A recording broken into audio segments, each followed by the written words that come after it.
What is up, everyone, and welcome back to the Biblical Hitman. It's your host, Steve, and I'm here with Joseph, and his channel is the Ancient Enigma Files. Folks, you can check him out on Instagram, but you can get to all of that here in just a moment. Folks, listen, hey, if it's your first time coming across the channel, I appreciate you for tuning in.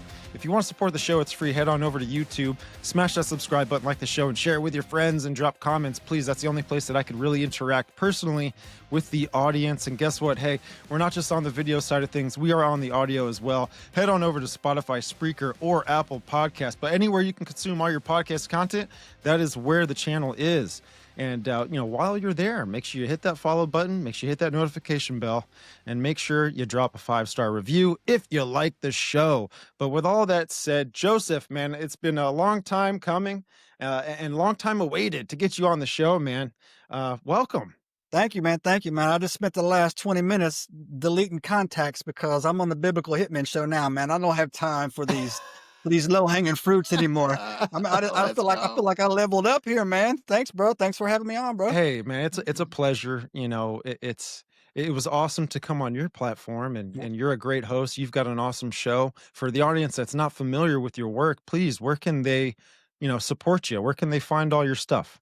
So like you just said, I'm everywhere as well. My channel on YouTube is the Ancient Enigma Files. And before you ask, all the cool names were taken. And then after that, man, I'm on, you can find me on Instagram, TikTok, Rumble, Shopify, no, Spotify, all those places where I'm at. Go to land on any one of my platforms, hit the link tree in the bio, man, and pick your poison over there, and wherever you want to watch is best. Oh, that's awesome, man. I love having content creators on the channel. Really, a lot of my guests are content creators, authors. I mean, they're just people that know a little about a lot, right? Because it makes the conversation a lot of fun. Everyone gets to learn a little of a lot. Your channel is awesome, dude. You really have a lot of supernatural experiences that you host on your channel. Just with people telling their stories and stuff. What is your channel about? And, what got you into all this? So my channel basically is about, I have been on a strange journey in my life, and I'll get into that in a second, man, on literally when I recently, as far as like early as this year, I came to the conclusion. I used to ask myself a lot, God, like, why that? But when I look back on my body of my life, it makes sense. Actually, I know it's going to sound cornbally, but I don't have the vocabulary to articulate it any other way. Is at this moment in time, man, to put forth a lot of things. And one of the main things is that I discovered, and a lot of people are waking up to this now, everything we've been taught about our entire history is a complete fabrication and a lie, or a severe misrepresentation, or an omission on purpose to keep you ignorant along the way, right? And when you were on my channel, I actually had talked to you about how I thought that the churches were making a mistake by taking the supernatural out of the Bible because, they expect this younger. There's a reason why churches are falling off in America, but no one wants to say the hard truth. I say the hard truths, and that's why only 2 people like me, right? And so at the end of the day, right? That's why I started my channel, to start breaking things down along the way. And there are things in this world that don't make sense. And there are things in this world that defy common sense narrative, is what I call it, right? But when you read the Bible, and I mean really read the Bible, and you read the apocryphal texts that were taken out of the Bible, especially the book of Enoch, the book of Enoch makes the book of Genesis make complete sense, in my opinion. It's the second chapter. It's supposed to be the second chapter in the Bible. And the Catholic Church will tell you they took it out, not because it was, heretical. It's because it asked too many questions that they weren't prepared to answer. It's really the excuse. You can go look it up. And Enoch was not a nobody. He was a 7th generation direct descendant from Adam. He was Methuselah's father. He was Noah's great grandfather, I think. God loved Enoch so much, he took him, right? He just took him. Enoch walked with God. Then his son Methuselah, who lived 996 years, passed away. And his name means literally, when he dies, it begins. The flood came. And so to say that Enoch's works are not important, but literally in the Bible sitting right next to me, they reference the book of Enoch in common scripture right there. And it's what got me into it, man. And so that's what just led me down a spiraling, I hate using the word rabbit hole, but that's where it is.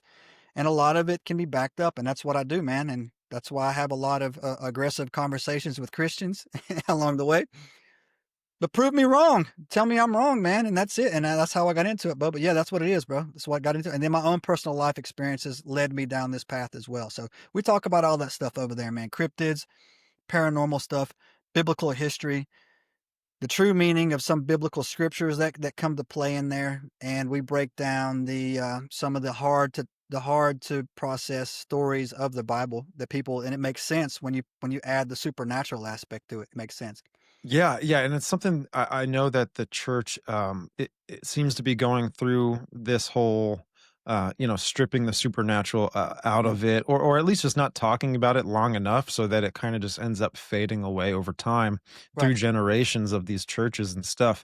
And this isn't like a big kick in the tush, to churches, but it's the truth. At the end of the day, there's a lot of supernatural aspects of the Bible that are not discussed, to the congregation. And I think it's because there's been a deliberate,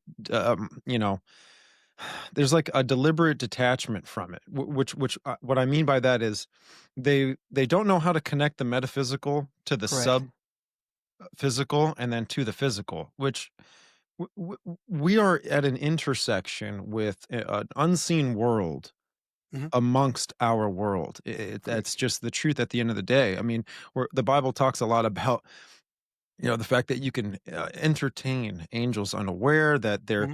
the Bible even talks about angels, taking human form and eating with, Correct. men of the Bible. So there's so many crazy aspects to try and wrap our human mind around it, which, the church just doesn't touch on enough.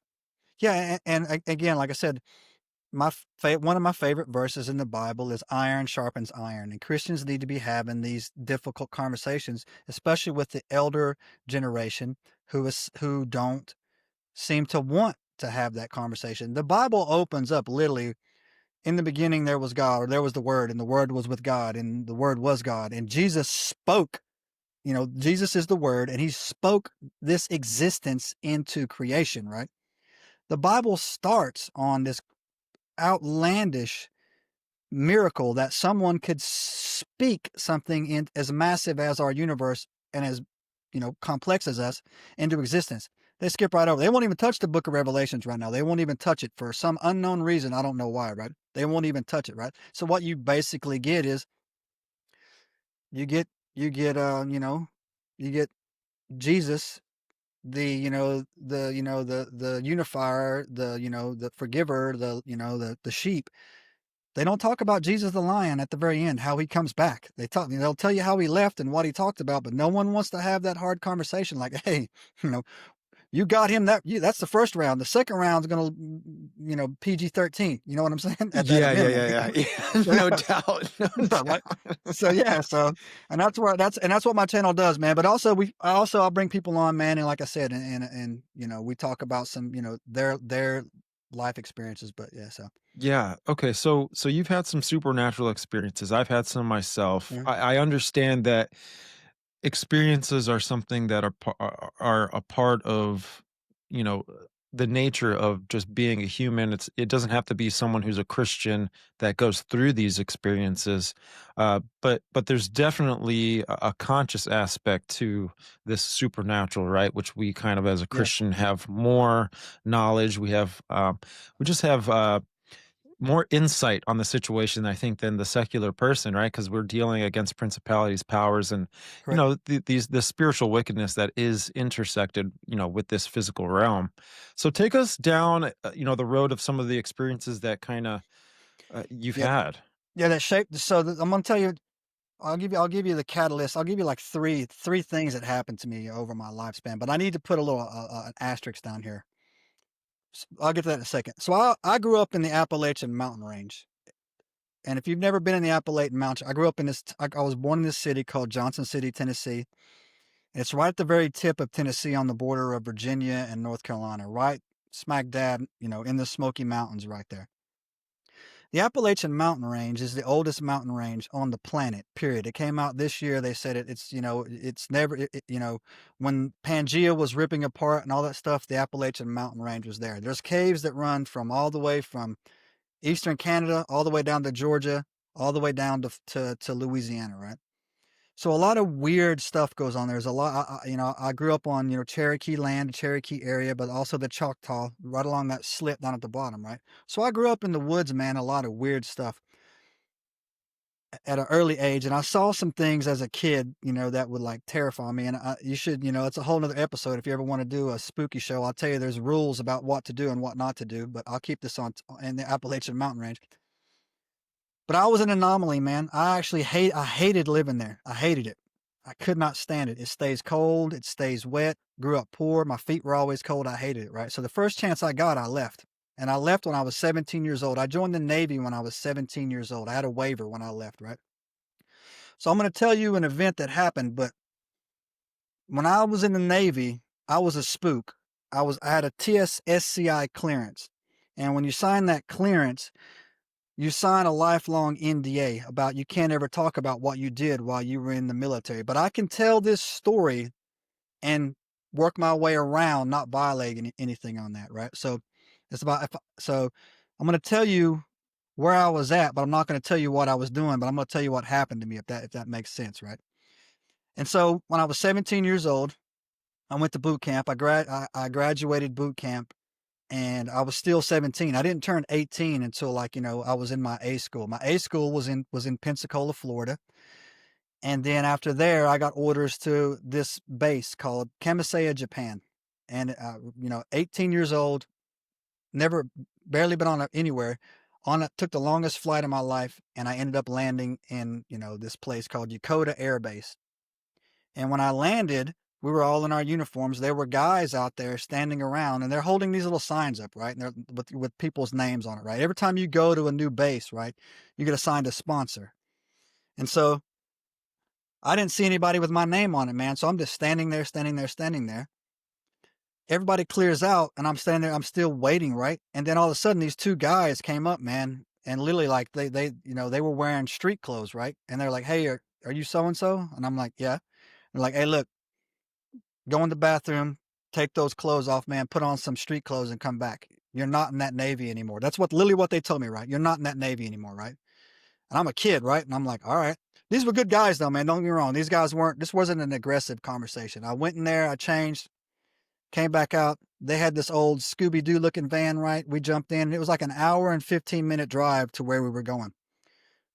They were, and when you go to a military base, there's the rules and there's how it's really done, right? And so these guys were like, they were giving me how it was really done, right? So we get to this base, man. You can still look it up. It's NSGA Kamisea, Naval Security Group Activities Kamisea. It's in between a naval air base called Atsugi Air Base and a naval, ship, just a regular naval base called Yokosuka. So I went there, got checked in. I was exhausted. Now this was January that I was in there, and if you've never done a winter in Japan, it's very gray. It's a lot of overcast, right? I went there. I got assigned my room. I had two roommates. They weren't there, and like I said, they gave me a couple sheets and this old World War II, literally like gray blanket that's like sleeping on wool, right? So I lay down. And so this barracks that we were in was an L-shaped barracks like this, right? My room was room 111. You walked in the door, right into the room was right there. And as you came into the room, there was 3 coffin lockers on the side, bathroom here, sink here. The room opened up and my bed was right here by the wall, right? Well, right next to the coffin locker, most, if not still, all, bachelor quarters is what they call them in the military. There's always a 4-foot little refrigerator just right there. It's just a little 4-foot thing. Nothing to put groceries in, but I mean, at the time we could stack a lot of beers in there. Don't get me wrong. This was a different part of my life, right? I got you. Right.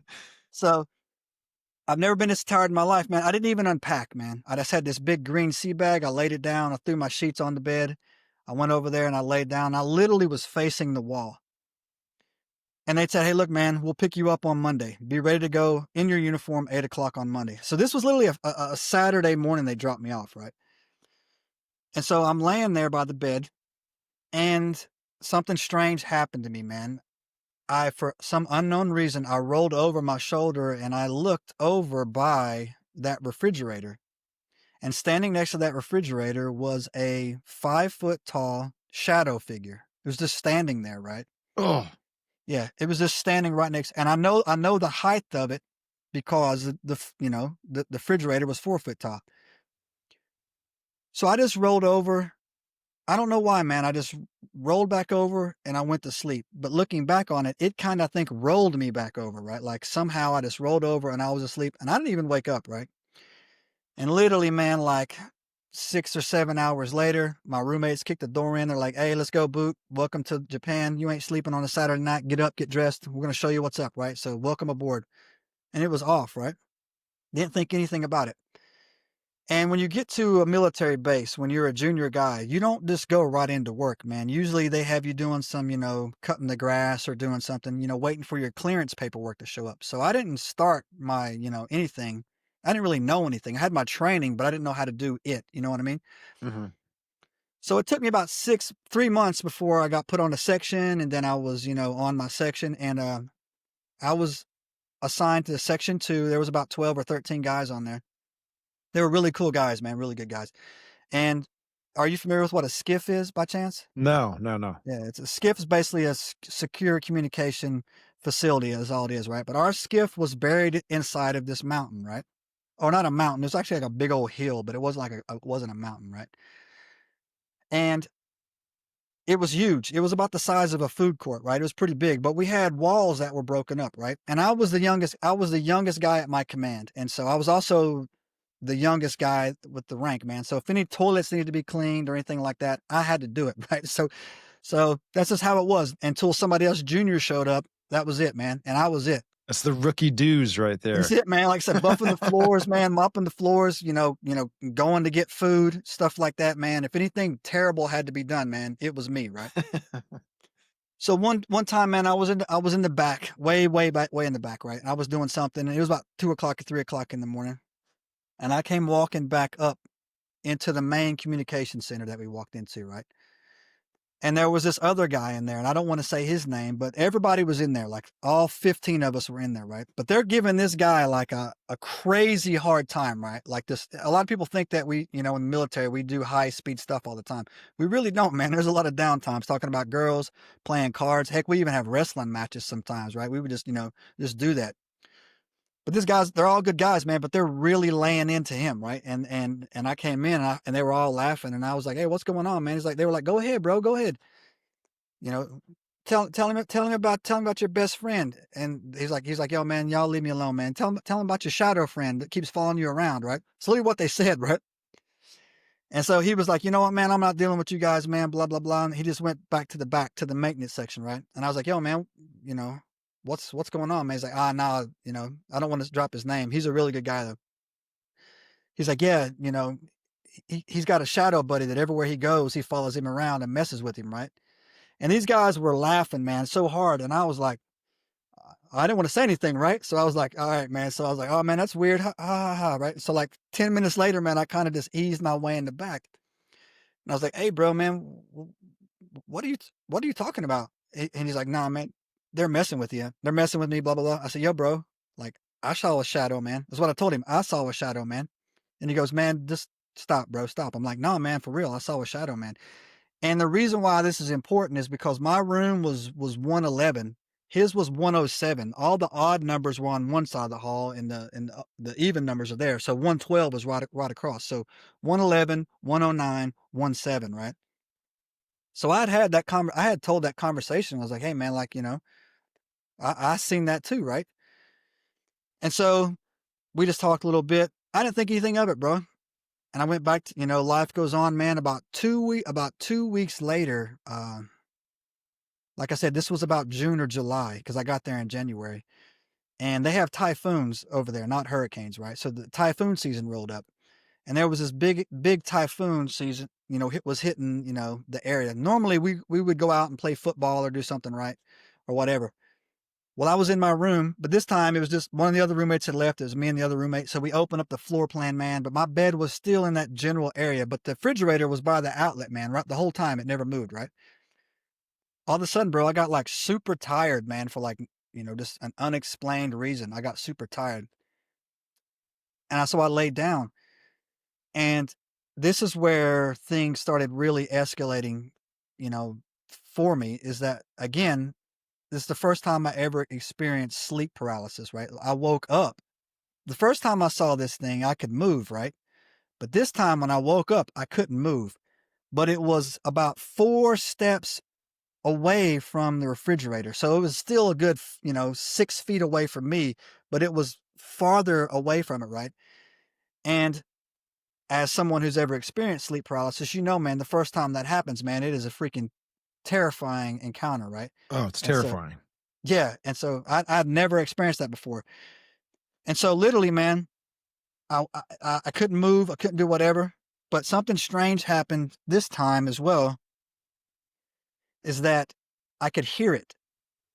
And, when you were on my show, you said you were hearing it one way, but Oh, yes. I'm going to tell you that how I could hear it, the best way that I can describe it. And it's probably going to be kind of funny, but it sounded like this. It was like, Dude, that's what it sounded like. I'm getting chills right now, bro, yeah, because yeah, my story. And yeah, this thing was kind of like pissed off, choking me to death. And it right. was whispering some sort of like, Yes. it just sounded like that, but it was a different language. Yeah. So to me, it's what it was sounding like, right? And so all of a sudden, man, I blinked out and I came up, man, and I shot up in my bed real quick, and I'm terrified. So, like a good, hard naval intelligence spook, I did the right thing. I ran. I jumped up out of my bedroom, man, broke out the door. My best buddies lived all the way down the hall in 102 and 101, man. So like I flew down there, man, knocked on the door. I was like, man, you guys aren't going to believe this, man. I was like, this crazy thing was happening, man, blah, blah, blah. And there's only one guy in there, man. Like I said, it was a typhoon going on. And he's like, yo, man, that's nuts. I'm like, yo, man. So, hey, bro, I'm just going to crash on your couch, man. So I crashed on his couch, right? And so, you know, another 3 or 4 weeks go by, but this time we're on the watch or whatever again. The guys are on my buddy, the other guy. And he goes, why are you guys on me? McKinney sees it too. He points right at me, right? So then they're like, oh, right. And I was like, yo, man, I'm not gonna lie. So I told everybody, I was like, yo, man, like he's not lying, man. Like this thing, had, this is something strange going on, in our barracks. And there seemed to be like a month on, month off interval, man. Like every 3 or so many weeks were going on.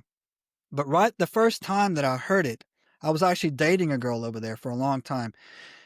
And she would start telling me that she would, at night, she would hear things or felt like something was pulling her hair, like something strange was going on. But again, alcohol was involved. Like I said, I was 18 years old, man, just running the streets of Japan. But then also I started noticing odd occurrences. Like my roommate would leave, and when he would leave the room, I would hear this scraping noise. And I would get up, and our padlocks on the coffin lockers would be swaying, right? And in my mind, I just tried to rationalize it like he just drug his fingers on the way out, man, or maybe he had a bag or whatever, right? And then right after that occurrence, same thing happened again. But there's no storm going on. The same thing happened again. I wake up, I'm in sleep paralysis, but this thing is dang near on top of me, right? Like it's standing at the foot of my bed, and I hear that god awful that god awful noise again, right? And this time I'm like super duper freaked out, right? Like I'm like, all right, man, like this is third time, man, and like it's closer and everything. Again, it blanked out, so I jumped up again. I ran right back down to my buddy's room, and they're actually in there having a video game tournament, man, and having a party, right? Like there's girls in there and stuff like that in there, right? And they're having a party, and I'm like, yo, man, you're not going to believe this, blah, blah, blah. And again, they're like, yeah, man, that's crazy, man. Like, crash out on this couch. But I said to myself, I'm not dealing with this. This is something's going on. Like, I am of sound mind and body, man. I'm not going to, I'm not going to deal with this situation, right? So I'm going to tell somebody. I'm like, I'm going to say, yo, man, something's going on, right? But before I did that, my girlfriend was like, hey, look, Camisea used to be a torpedo factory, right? And, during the war, we bombed them and killed them, and we just built on top of it, right? You used to be able to walk through the skiff, man, and hear the hollow planks in the floor, right? And she was like, hey, look, I'm going to go to this, Buddhist, she's a Shinto. There was Shintoism over there, right? And he'll, see what he says. So he gave her some things to say in Japanese, and she had some incense. So she came back over, she burns that incense and she prays. And she says whatever she says. That's mistake number 2.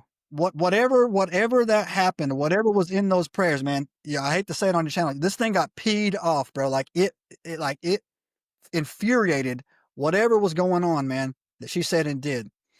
And I had went to Seoul, Korea. And if you've never been to Seoul, Korea before, you can have anything made in Seoul, Korea, right? And so I was over there for something, came back. And when I was over there, man, I got my girlfriend some pajamas. And like I said, this wasn't any type of crazy lingerie. This was just a regular button-up silk pink shirt with like shorts, right? That's all it was, man. Just like nothing swanky, just a freaking pajamas, right?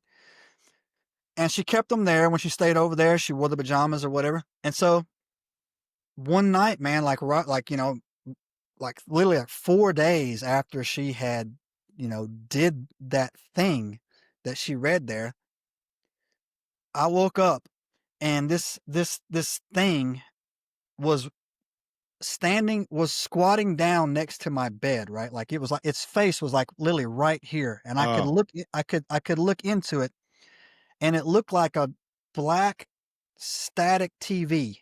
That's all I can explain it, man. I could see something doing, it had these 2 beady eyes, and it was wearing those pajamas. It had those pajamas on, and then it did this crazy back bend. I know this story sounds crazy, man, but I've never changed it, man, over all the years, man. It did this crazy back bend, and it shoots across the room back towards the TV, right? And again, I was in sleep paralysis. It was making that crazy noise again. I snapped out of it, but this time, man, something different about that encounter happened. I was covered in sweat, covered in it, right? My heart was pounding so hard that like I literally had to, like, I could hear it in my ears, right? And I was in a state of shock where I could not even, like, I didn't even get up and leave. I literally, I was just like, I can't, what the, again, I was a different person, but you can imagine the words coming out of my mouth, right? So I casually set up on the bed, man. I was wearing shorts, basketball shorts. That was it. And I get up and I walk over by the refrigerator and I pick up the pajamas. I fold them up, man. And I'll never forget this, man. I go over there and I put them back in the drawer. And literally, man, I just walk outside and I just sit down on the stoop for like just a few minutes, man. And I'm like, you know what, man? Forget this. I ain't doing this. I'm not doing this, right? I'm not doing it. I'm telling somebody. First thing on Monday, man, I'm going into the captain's office. Something's it.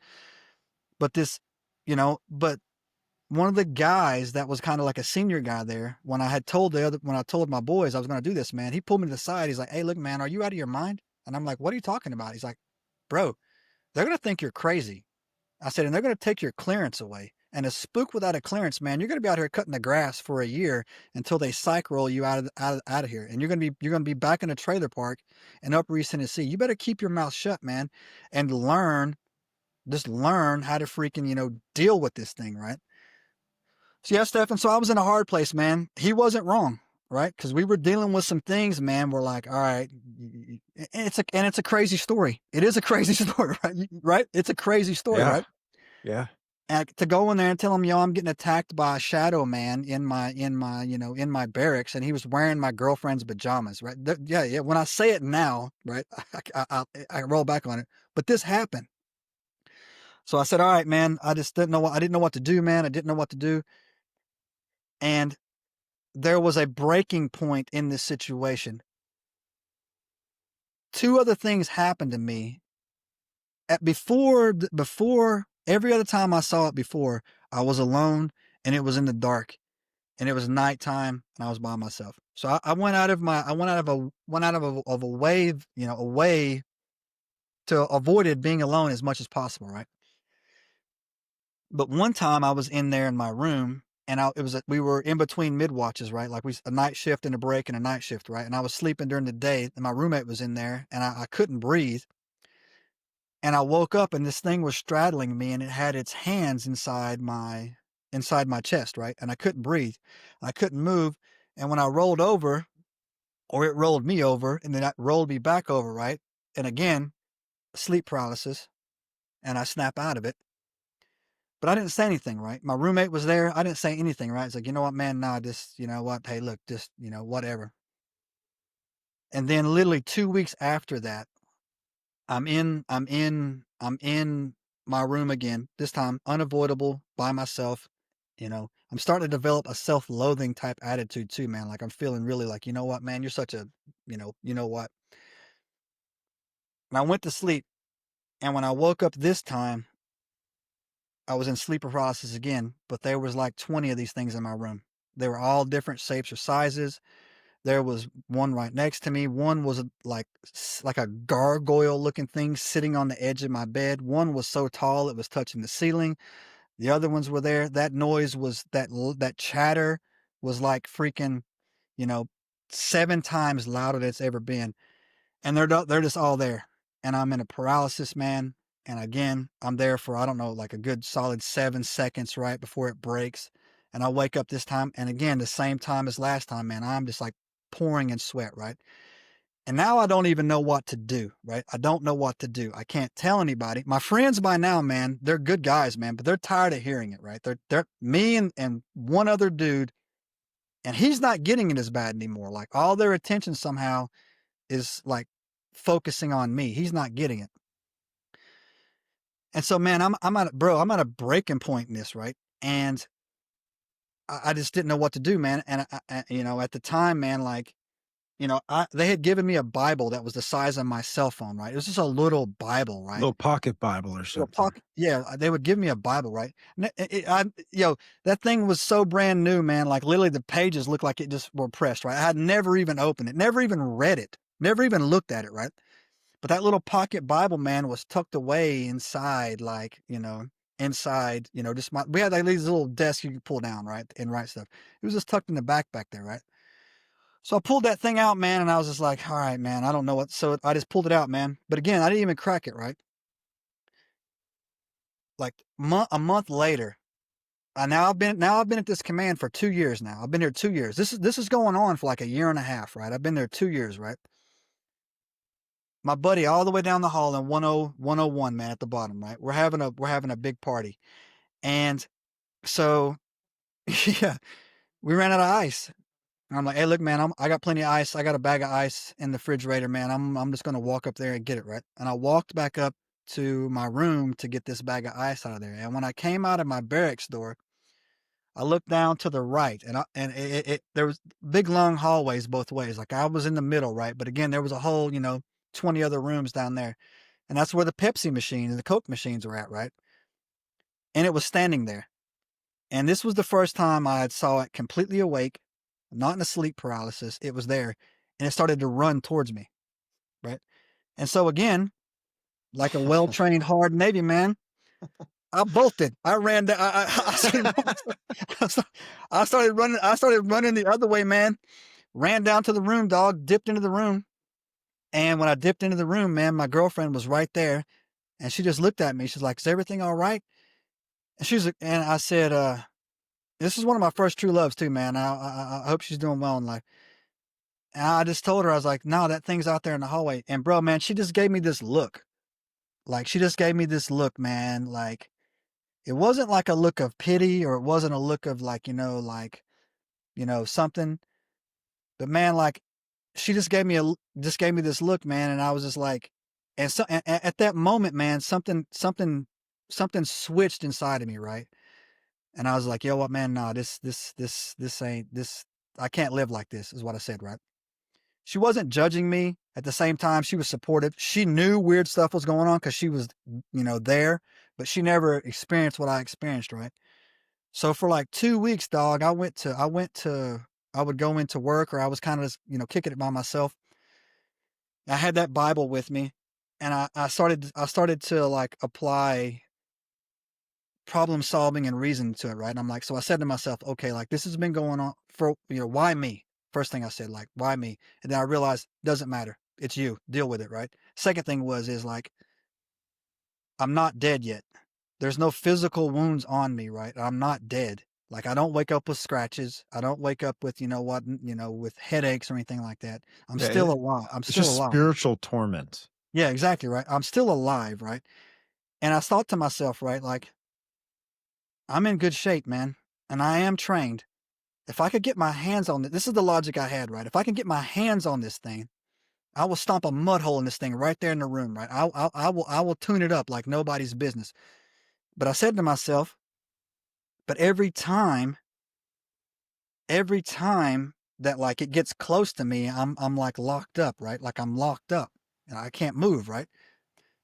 So I was reading this Bible a little bit. And if anybody that's ever, that's when you watch this episode, you all know it's true. The first time a rookie picks up a Bible, you don't know what you're doing. You don't even know how to read it. None of that stuff makes sense. The word was with, what's the word? What's that even mean? You know what I'm saying? The word was God. The word was with God, giants. What does that mean? You know what I mean? So I didn't know what I was doing, but I was just looking, right? And man, like, this is a true story. Just looking at it, right? Just looking at the pages, reading the words that made no sense to me, an idea was like put in my head. It was like, literally, this was what the idea was. It was, don't try to fight it with your body, fight it with your mind. That was what was put in my head, right? That's what it was. I had this little pocket Bible. I was at work, didn't understand anything I was reading. I've been going through this thing for a year and a half, and I didn't know what to do. And it wasn't words. It wasn't somebody speaking to me. It was just fight it with your mind. And so I was like, what do I got to lose? You know what I'm saying? And again, because now I had realized that it can't physically hurt me, right? I realized me, right? So again, like 3 weeks later, nothing was going on, but another typhoon was rolling in, right? So I said, this time, you know what? I'm going to call it out. And again, this is now, I was a younger guy now, remember, right? So what I did I went back to the room right in the middle of typhoon. Typhoon was going on. I closed the blinds, and I got fully dressed, and I put my shoes on. I don't know why I put my shoes on at the time, y'all. I don't, look, but I put my shoes on, man, because in case I needed it. And I laid down in the bed, right? And again, it's just happened it had happened to me enough times where I knew something. I felt it coming on. I just knew it. Like I just had that sense, right? But this time I'm like, you know what, mother trucker, bring it. Mm-hmm. Like, let's go, right? I'm done with this, right? And it did not disappoint, bro. It did not disappoint. I woke up and I was in a sleep paralysis, and it was about 2 feet away from me on the side, right? And Jeez. yeah, it was right there, right? And my first initial thing was, you know what I'm talking about, right? Like that jerk, right? So I jerked, but I couldn't move. And then I was like, you know what? No, mind. And in my mind, I could look at it, and I could tell it was happy. But in my mind, bro, I imagined shoving that thing so hard that I put it through the freaking wall, right? Like literally in my mind, I did that. And the moment that happened, it flew across the room, slammed into the refrigerator that was there for the whole time. And there was like a half a second of like my disbelief and like its disbelief. And then this thing screamed at me like you would not even imagine, like I can't even mimic that. Like this piercing scream yelled at me, right? And it was gone. And as soon as it was gone, the sleep paralysis broke, and I shot straight up in my bed, like stepping on a rake outside in my bed, right? Boom. Yeah. Right, like that. Bam, I was up, fully dressed. And now again, man, I'm still sweating this time, man, but like I'm in like this, like this crazy fight or flight mode, right? And so, man, grab my keys. I go out, man, and I jump in my car. I'm not supposed to do this, but I did it anyways, man, because there was a typhoon going on. I drove to Atsugi Air Base, and I walked into the Popeyes they had over there, and I got this big Dr. Pepper, and I sat down in the corner, man, and I just reflected on, like, what had just happened. And after that, bro, it never happened again. I Wow. went on about my tour. I had another 8 months left. It never showed back up. It never, never occurred to me again. And then, my second duty station was right here, Diego Garcia. I was sent there for 1 year, which is, they call it isolated duty. I went there for 1 year. Again, I landed at this place in Diego Garcia, and I wasn't a junior guy anymore. I didn't have to do all the, the junky stuff, man. I was able to go right on to doing what we do. I was at Naval Security Group Detachment, Diego Garcia, if anybody wants to check my resume. And I was in there. And in Diego Garcia, I was in the room I was in, barracks, 14, second floor, right around the corner. I was laying there in the bed. I'd been there for about, 3 days. I was wearing basketball shorts because it was hot outside. And I woke up in a semi-state of sleep paralysis where I could move my upper body, but I couldn't move my lower body, right? And when I looked to my left, there was a lack of description. There was a gray, about 7 foot tall alien standing there that had this like concaved head on it, right? Like it was gray. And he was looking at me and I was looking at it. And he put a thought in my mind. We had a form of nonverbal communication. He said to me, I can get you anytime I want. That's Oh what he my said to me. gosh, bro. He said, I can get to you anytime I want. And then he left. And then again, like my body freed up. I set up, put my feet on the floor. I can still remember how cold the floor was. And I said, I just got murked by an alien. And I started laughing. I had no fear. I had no nothing. And that was it. And 15 years passed, 20 years passed, and nothing ever like that happened again on that, man. And so, and again, I have told this story. It's never changed. Everybody I've served with, every duty station I've been with, my best friends to this day know that story. It's never changed. On my channel, I waited 1 year to tell that story. So literally 1 year, I waited 52 episodes at EnigmaCast to tell that story. And if you go there and subscribe, and when you go back, you have the highlighted video. That's the story. That I know that's a long-winded. I'm taking up all the air in the room, man. I told you it Oh was no, a you're long. good. You're good. No, no. I mean, so what do you think the connection was between the gray and the shadow figures? So it was funny because have you heard of the boys on the Journey to the Truth podcast? No. So I'm gonna hook you up. I'm gonna hook you Okay. guys up, man. I think you guys would be because he had some shadow people run into him, right? But he had a very interesting theory when he came on my show to tell. He didn't know about. I don't ever tell anybody this. I never tell you when you were on my show talking about shadow people. We didn't even have this conversation, right? Right. Right. I don't tell, and I tell it, when the time is right. I thought it was a demon, right? I said, I thought I was dealing with demons. At first, I thought I was dealing with dead Japanese soldiers. I thought it was a haunting. That's what I thought I was dealing with, right? Again, primitive, early in my faith. I didn't know about the spirit realm. I didn't know about how spirit warfare was 100% real. I just thought straight up, man, it's a ghost. Then I thought I was dealing with demons. As a matter of fact, I used to tell the guys, man, there's a freaking demon in my room. I used to tell them, there's a freaking demon in my room. I'm moving. I'm not staying here, right? But he came on my show this month or a couple months ago, and he told me that he believes that his shadow experience were, call them extraterrestrials, call them grays, call them demons, call them whatever you want.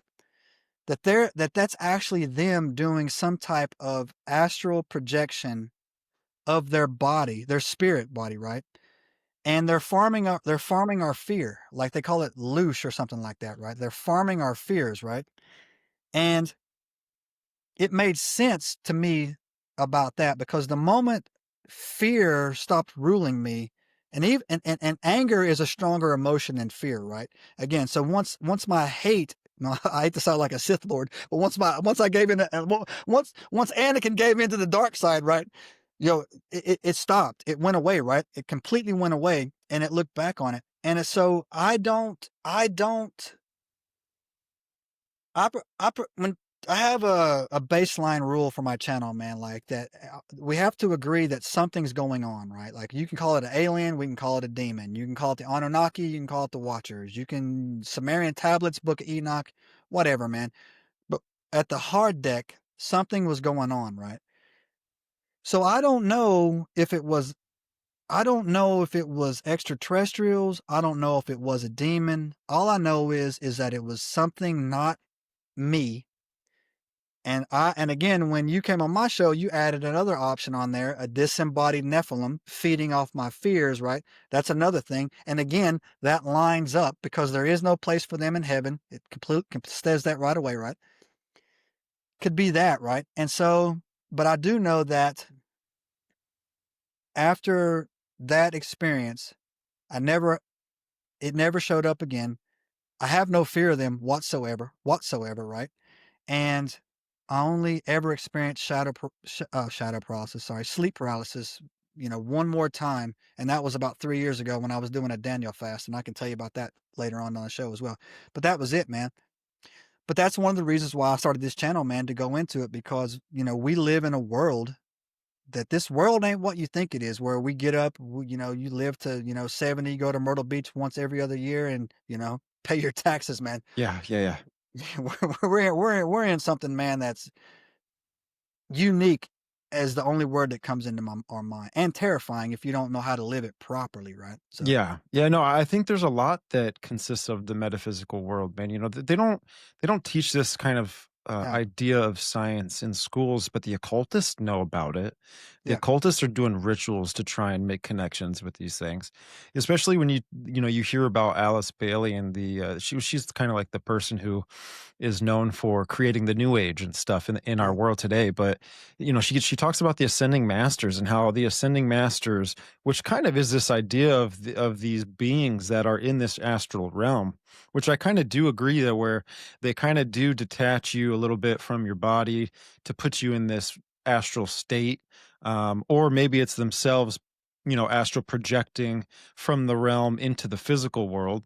It could be kind of either or. I know Vicky Joy Anderson kind of gets into that kind of idea, and I've had her on the show before. Um, but I think with this, it's funny because it really is this realm, right? I mean, they yeah, don't put things in movies for no reason. When you look at the movie Black Panther, for example, right? And when Black Panther was kind of trying to he was trying to ascend his consciousness to be a better Black Panther, to be a yeah, better Avenger, a better Nephilim, if you want to think of it that way. He yeah, was trying to connect back with his fathers, right? So, or the family members that came before him, that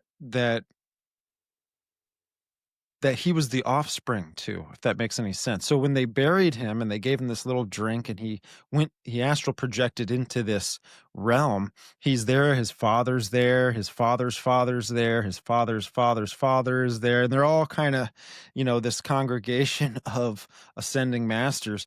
And they don't just give you knowledge as well, which I think that's how we've gotten a lot of the technology we have today, because the occultists have just kind of transferred their identity into scientists today. And I think, circling back around to what I was saying about the metaphysical, we're moving into making another connection with that idea of science. I think that's what CERN is trying to do. oh yeah, I think we're starting to enter the days of Noah, right? Because when we yep, look at the days of Noah, we know that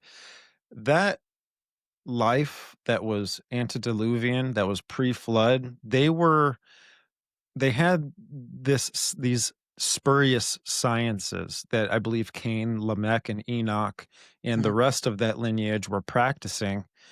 And, they were also exploiting that knowledge because of what the fallen angels taught them as well. So they were kind of like, it was compounding this idea of mysticism, and they were making these connections with this metaphysical world, which is the world that we can't see. After that, then you had, the Tower of Babel. You had Nimrod trying to establish this whole same life that mhm, was, antediluvian, but Oh yeah, now, he's post-flood. And I think that's why, there's some arguments with the Tower of Babel. Some people say the Tower of Babel was a tower. Uh, you know, I I may disagree with that now because thinking about it, maybe it was a pyramid. And it was the largest, biggest, most grand pyramid in the world at that time. yeah, And it was used as some sort of power generator to try and connect back with that metaphysical realm, right? Like, because you have Babel, which means the gateway to the 100%. gods. Yeah, for sure. And again, you're dead on accurate too, because I know that looking was a back on lot right there. It was kind of like no, no, no, a no, no. lot, It's but it's that's how there's been this connection with man and this whole metaphysical world. And I think, we're trying to reconnect back with that today. no, 100%. And like I said, when looking back on the sleep paralysis phenomenon, I don't actually think that when you wake up, you're in your realm. That when you're in sleep paralysis, I don't think that they're holding you. I think they're pulling you out of this realm and you're in their realm. That's why your physical Mm. body doesn't move, right? They kind of pull you out.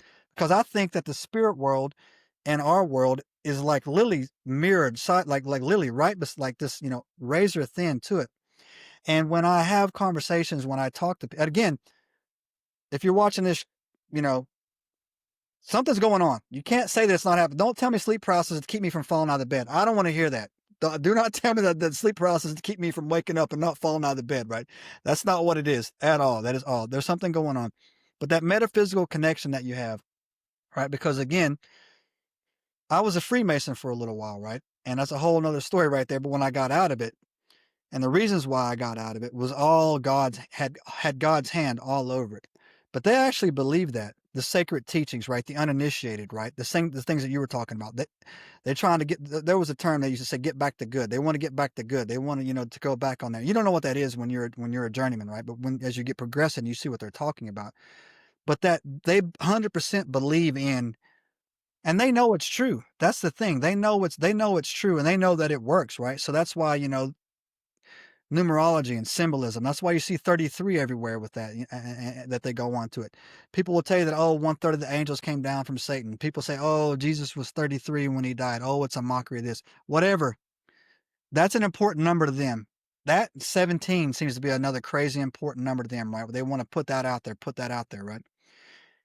And so the metaphysical that that you're talking about is, again, I agree with you. They're just changing the language and want to call it transhumanism now or something like that. But it's still the same old, way of doing things back in the day that they're trying to move forward. Right? Yeah. It's just, just repackaging it, right? Yeah, you know what they're calling it? They're calling it they're calling it quantum physics. No, Right. Yeah. that's what they're calling it today. And it might be called something else in the future, but I think that's why CERN is doing what they're doing Yeah. because they're playing with the subphysical.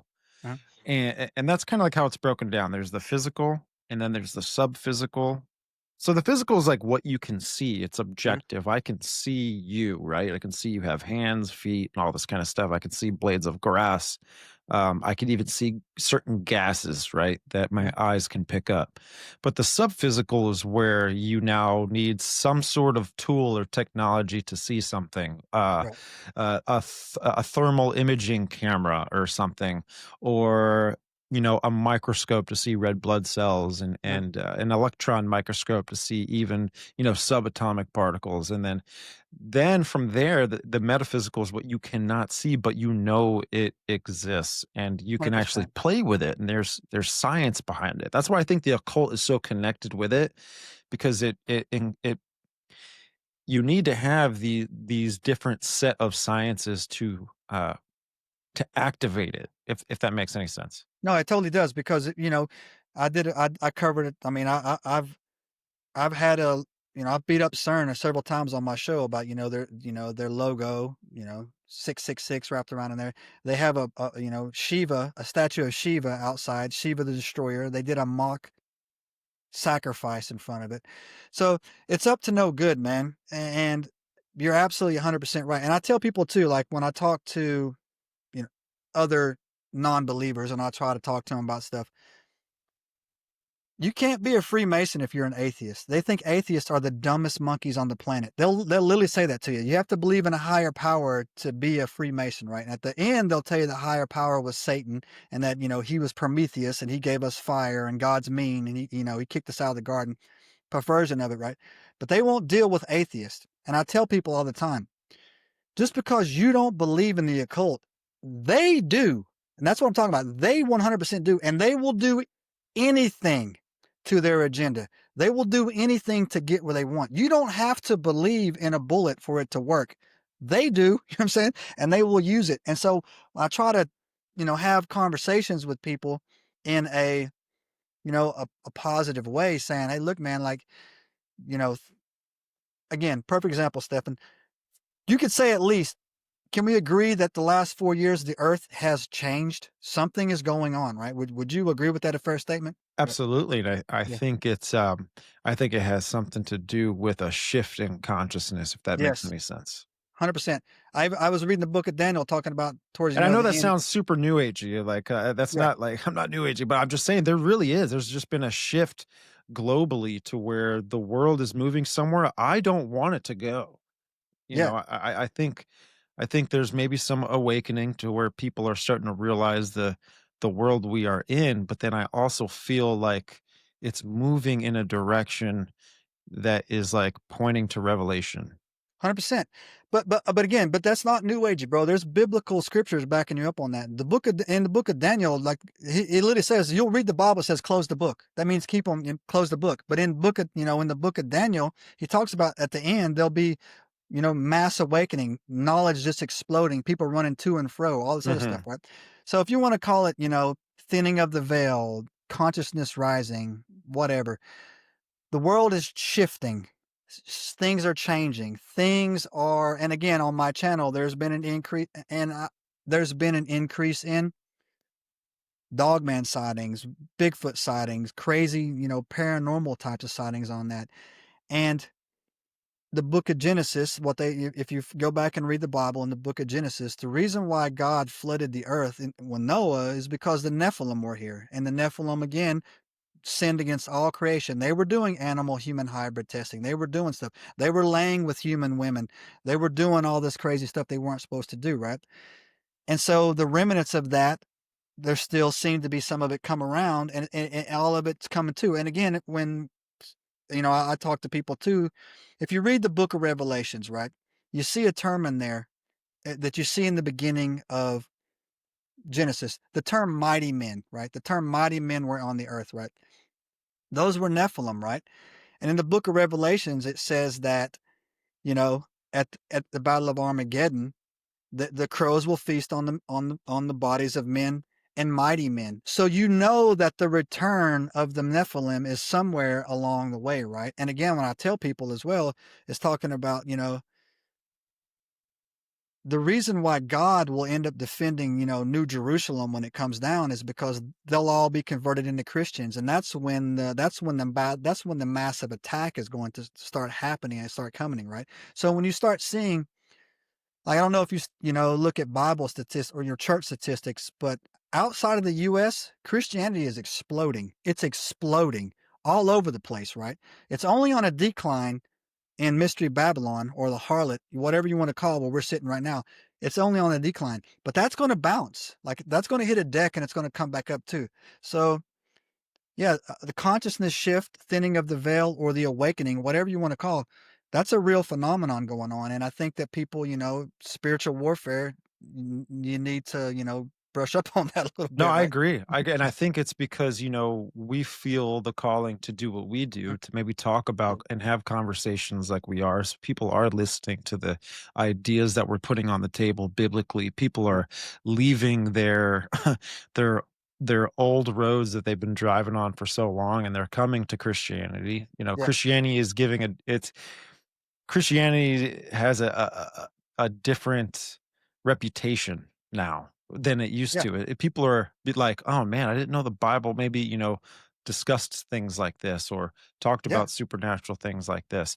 Here's something too where people may disagree with the idea that, angels can have, can copulate with humans. Well, when I go back to Genesis, and there's the story where, the angels are eating with Lot, right? Mhm. Well, you have this group of people from Sodom and Gomorrah that are charging his home, and they're trying to infiltrate his home for one reason, and that's to copulate with the angels. Like they did want to do this, right? There was this idea biblically in this story showing you that there's a relation between humans and angels. And I think that the humans, that were trying to do this, they understood maybe stories that were told in Yeah. the past, or maybe they were also a part of something that was happening in Sodom and Gomorrah. Like we know Sodom and Gomorrah was mostly known for its sexual immorality. Yeah. That not only were people fornicating with you know s- uh, opposite sex, but they were also fornicating with the same sex, and then they were also fornicating with strange flesh, right? So Yeah. we can get that out of Jude. And I just think that how hard is it to really come to an acceptance that humans can have this interaction, this copulation with angels. I mean, the Bible's saying that the men wanted to do this. Yeah. And to me, it's because it was possible. Yeah, absolutely. We got to remember too. So again, this is a great conversation, and and the way you articulated that is like times 10 better than I could have ever did it, because I would have used words that would have got us banned. But good job on that. Yeah, 'Cause- yeah.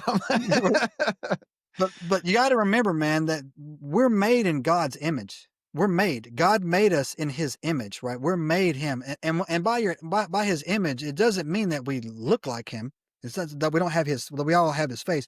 His image is our body, us. God made. So in the book of Genesis, we're the only thing that God made with His hands.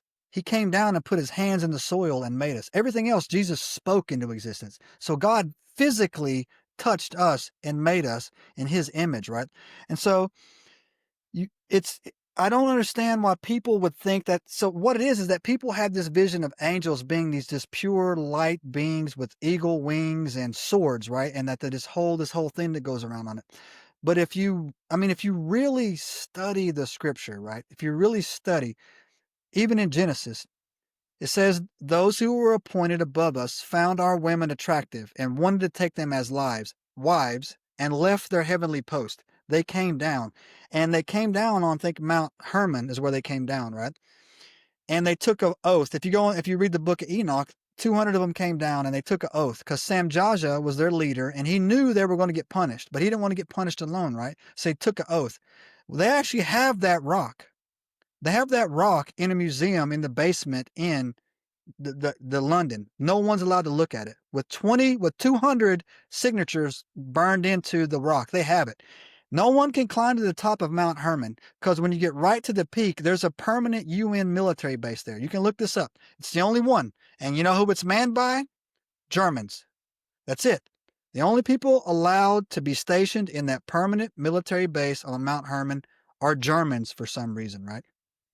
I don't know why. I say that a lot on my channel, but go look it up right there. Also, that's the same mountain that Jesus is believed to have his transfiguration, right? It's actually the same place where he says, on this rock, I'll build my church. He's standing down at the bottom of that mountain, talking to his three besties down there before he walked up, right?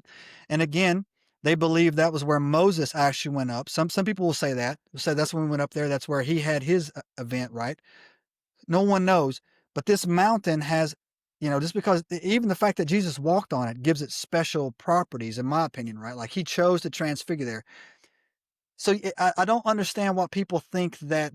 I don't. I agree with you. I don't know what the the the leap of faith or the stretch on that to be that this is something that would never happen. Oh, it's impossible to happen. When literally the scripture says it happened. 200 of them did it. 200 of them came down, right, and did it, right.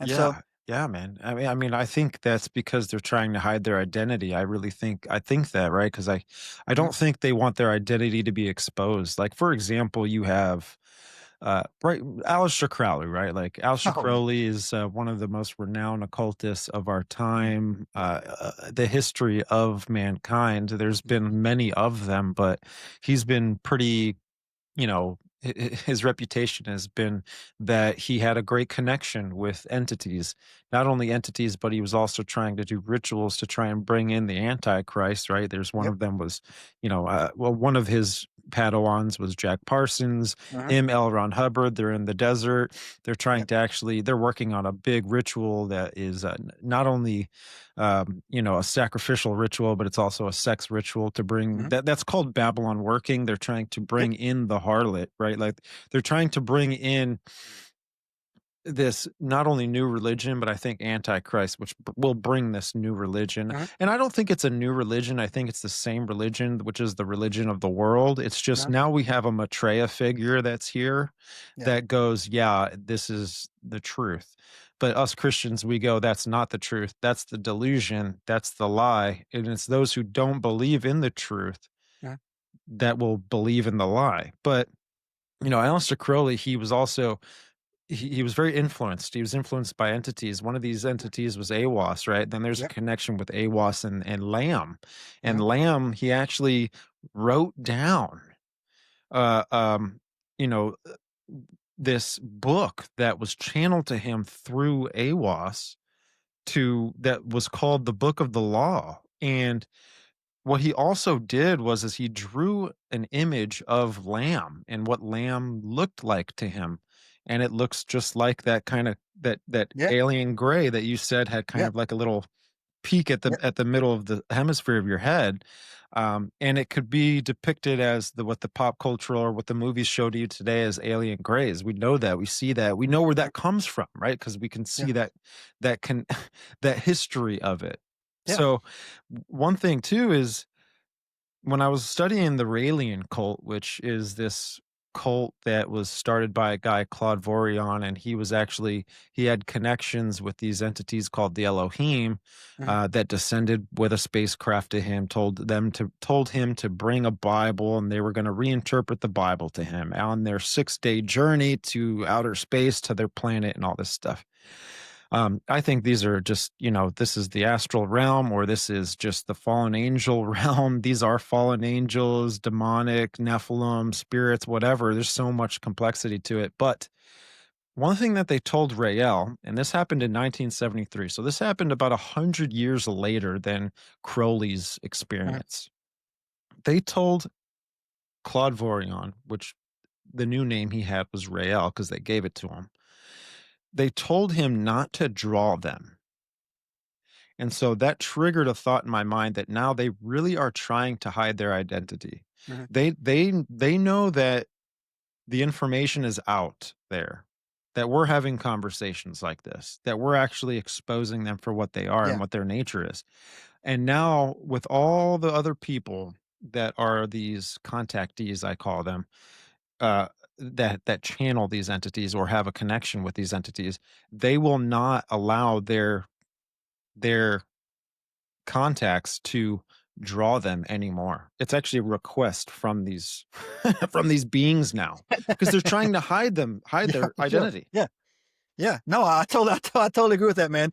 And it's like, yeah, it is the way my mind works is like, hey, Stefan, I'm going to teach you a new religion, but yeah, don't draw my face. No, no, we're going to change the world, but leave my face out of it. That's all you, partner. That's all Right, you, right? Yeah. So yeah, right, no, right, it's totally. Aleister Crowley was, man, like he was like, again, man, he's, he is the Prince of Darkness, man. You can see him on Beatles album covers, man. Jay-Z, do what thou wills, Jay-Z's motto, and he's out Aleister Crowley's motto. These people are all delusional, right? And again, well, I won't say they're delusional. They know it's real. They just think they're going to win. That's the thing. In their book, they win. In their book, we're down here. The flesh is ours. Nothing's off limits, right? That's literally their motto. Do what thou wilt. That's whatever you can do, right?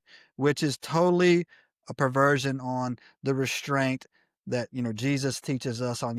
Don't do what thou will. In fact, right, if you want to lead, you should serve. You know what I mean? If you want to, if you're strong, you should protect, not dominate, right? And right, so the whole thing about when it was coming on and how, L. Ron Hubbard's, he started a cult. It was so wild. He had to buy a boat and, float around the oceans. Couldn't even go to some countries. And I try to warn people as well at the time that they're coming in, and some people receive it, but they don't get it. That, you know, you have the Antichrist, but you also have the great deceiver, right? Just like Jesus had John the Baptist, the Antichrist is going to have somebody like basically his hype squad doing his things. There's going to be two of them, right? So the one who's hyping the hardest, and again, I understand why some people think like, these guys that, pump AI so hard, AI could be it, right? But no one really knows. But I think that we're definitely having these conversations. And if a true believer of the faith, you're well armed. You know not to be deceived, right? You know not to be like, don't fall for that. Come on, man, be serious, right? Like Jesus come back and he's a hologram on my cell phone. Go away. Go away. You know what I'm saying? Right?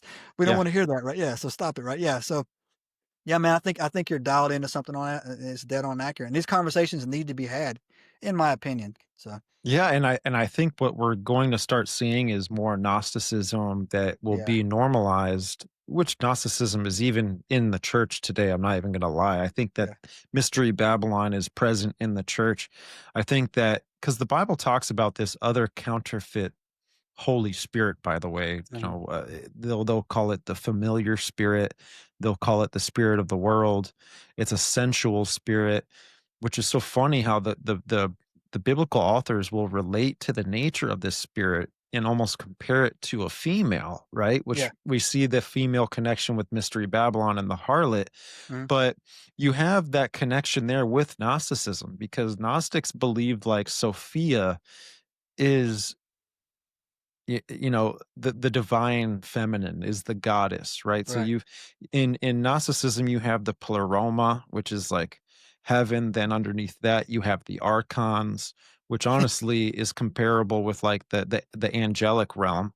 yeah, Then underneath that you have Sophia, that was the creator of the demiurge, but the demiurge is basically the God of the Bible. And they say that the demiurge went rogue and wanted to be God, right? right, right, Which is the flip that Lucifer has mhm, put into this religion, so that the target comes off his back, you know. right, And then Lucifer exalts himself to be the one that actually came here to earth to free us, to let yep, us do what thou wilt, right? yep, So that is the nature of it. And we're going to see this coming together here at some point, which the whole world will love this because it's going to exploit and it's going to put our sinful flesh to a level of acceptance yeah, and liberation. yeah, It's going to bring pleasure. Like who's not going to the flesh is really going to it's going to get everything it's ever wanted, right? It's going to be very liberating in yeah, this time. I mean, dude, look at the Statue of Liberty. The yeah, Statue of Liberty is Gnostic. yeah, It's the divine feminine, mhm, and it's Lucifer. You know, 100%, it's the statue. It's Lady Liberty, and it's the mhm, statue of liberty. Liberty meaning freeing, the yeah, liberation of the bondage that the God of the Bible has put you in the Garden of Eden. But yeah. I look at it this way, and No, well, I'll hold on, wrap hold it up. Steph, no, add this to it as well. Yeah, It's also look at the Freemason who designed it from France and sent it over here. It's also the light bringer.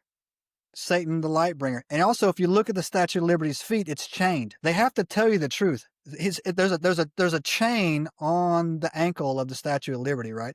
Coming out, right? Chaining it to this realm, right? So yeah, no, 100%, man. You're dead on with what you're talking about there, right? yeah, yeah. No, and it's as a father, right? You have kids. You have kids? Hmm.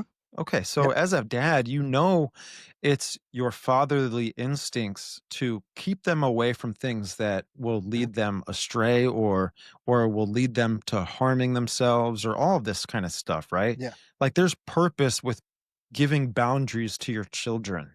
Yeah. And I think that's exactly what God was doing with us in the garden. It doesn't mean he's a bad guy. right? It doesn't mean that he's, keeping us chained or under this bondage, Oh yeah, yeah, or slavery system, right? Which is what yeah, the Lucifer yeah, lie will try to yeah, throw in there, and to yeah, just to try and say this is what the God of the Bible is doing to you. yeah. But I do this with my kid because I love them, because it's a kind of love that this is why you do this. Well, yeah, it's 100%. And like anybody that raises, you want to know what real fear is? Have a kid. Now you know what real fear feels like. Have a child, right? And now guess what? You're responsible. Don't turn him into a serial killer, right? That's your goal, right? When you have a child, right? And so, yeah, man, you have to put boundaries. You have to put boundaries. There's a reason why you don't give Jack Daniels to a 6-year-old, right? There's a reason for that, right? There's a whole plethora of things that were going on in this situation, right? And when you again, I when I study the Bible, Satan again didn't grab the apple. He just asked her a question. Hey, did he really say you can't eat that fruit? That's literally, if you go back and read it, that's what he said, right? He put that doubt in there. And that's the same thing that what you have to realize on that is like, hey, look, is that really that bad? Yeah, heroin's bad for you. Don't take it. Yes, it's really that bad, right? Don't do it, right? So yeah, don't do it. That's the things that I think that, and again, Satan is not your friend. Anybody watching this and you want, talk about, he is not your friend. He hates you. He hates you. And the fallen angels, they hate you. The reason why they hate you is because they are physically stronger than us and they're more magnificent and God loves you more. That's why. That envy that Satan is so envious about what you have and what you don't. When you read the Bibles, it talks about sitting in the presence of God while all the angels have to stand. That's a fact. It's in the scripture, right? So do not fall hype to this God was somehow our oppressor and, Satan cut you free, right? And, got you, by telling you, hey, look, whatever. That's Yeah, total yeah. lunacy right there, man. But I can see where people would think about it. But yeah, man, but no. Yeah, and I make this connection too on the show where it's almost like the firstborn child is looking back at his younger brother and he's like, why does my parents love him more? Yeah, exactly right. And it Yeah, just will develop this pride and this hate and yeah, all this, you know, yeah, where how come I didn't get dominion over the earth? yeah, I'm supernatural. I deserve to be God of this realm. yeah. And That's I it. Yeah, think that's why Lucifer says that, where he's felt that in his heart, where he wants to be like God. He wants to exalt himself above the stars. He wants to be yeah, like the Most High. He knows his nature is very supernatural, and he could be a God here at any time, at any yeah, moment, right? Because of his power. yeah. Um, but but that's not how this goes, man. It's not, and that's why and that's why he's constantly attacking people, right? So he wants to show God, this is what you love. You love these fallible, and God always will take what the enemy means for evil and turns it for good, man. It spins it, and he just can't. And again, no one knows the date of the time of the return, and he's constantly living like any second now because they know how it ends. They all these beings that are down here, the 200 or the Nephilim, all these other spirits, they know how this story ends. They just don't know when the end is going to be for them, right? And so, yeah, don't fall for that. On my channel, I created a word called fiduciary. Don't fall for that fiduciary, man. Don't fall for that trickster right there, believing that now, man. You're wonderfully and fearfully made. Satan is not Satan is not your friend. And I tell people as well, Jesus Christ, his gifts are free. There is no, do this or do that. Every other religion, voodoo, witchcraft, all this other stuff, all requires a sacrifice. All requires a sacrifice or a generational curse or, something passed down from generation. That all goes away with Jesus, man. I'm telling you. So don't fall for and don't be scared to shadow people either. Just choke them out with your mind. You'll be good. Yeah, yeah. Mind choke, engaged. Mind Listen, choke, yeah. yeah, what's crazy is, I mean, we're getting into like, the whole fallen angel idea and stuff. Well, there's this building that's in Kazakhstan, and it's called Mhm. the Pyramid it's this pyramid-shaped building that's in Yeah. Kazakhstan, and it's called, Peace and Reconciliation, right? And Yeah. in the top of this building, you have all the way at the tippy toppy, right? You've got this whole council looking meeting room Yeah. where there's 200 Yeah. chairs, and we can obviously see that maybe there's a connection with that in the Book of Enoch. And Kazakhstan, by the way, has two pillars as well, Yeah. just out in front of it, which kind of resembles basically the two pillars that either Enoch or Lamech were the Yeah. ones that wrote down their forbidden knowledge of the Yeah. spurious sciences to continue this religion of mysticism after Yeah. the flood. They were aware of this because I think it wasn't just Noah that knew about the flood. I think he was number Oh one. no. He was preaching about it for a Yeah. long time while he's building the ark. Yeah. So yeah. So keep that energy, Stephen, and think about this. How much money did they dedicate in Kazakhstan to build a pyramid? Just happens to have 200 council seats at the top of it, right? In Kazakhstan, right? And again, it took a Noah, I think, 120 years to build the actual ark, right? Enoch was on the earth when that was happening. When Noah was building the ark, the Nephilim were here. They were here. They were walking amongst them, right? And so that's another thing. We talk about the flood, but they don't really want to go and tell you why it got flooded, right? And again, I had a conversation with this made me think of you actually. Had a conversation 3 days ago where they're talking about that that the ark was built out of gopher wood, right? And they're saying that gopher wood can only be found in Florida. And my comment was is that yeah, because before the flood, Florida wasn't here. That's how damaging this thing was. It was ripping continents apart and shifting. So when it dried out, Florida might be here. So, and all this other stuff. Again, that is things that I feel that they should be teaching. Like, hey, be aware. Did you do know that there's a building over there? And ask the question why. Like, why? What's going on in Kazakhstan that needs a pyramid over there with 200 council seats, right? Oh, and that just happened to be the exact amount of watchers who fled their positions and they came down here, right? Yeah, and if you So think about it, dude, the top of the yeah, pyramid might look like a mountain. It's at the yeah, top of a mountain. What yeah, mountain? Mount Hermon. It's like, yeah. come on, man. Come on, man. Yeah, right. And then every space of land on this planet has a pyramid in it. Everyone, because that was the design that they brought when they came down.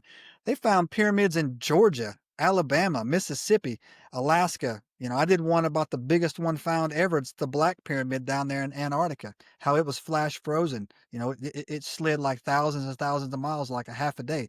You drill down 2 miles in Antarctica, it's tropical forest. They found woolly mammoths down there with undigested leaves in their stomach.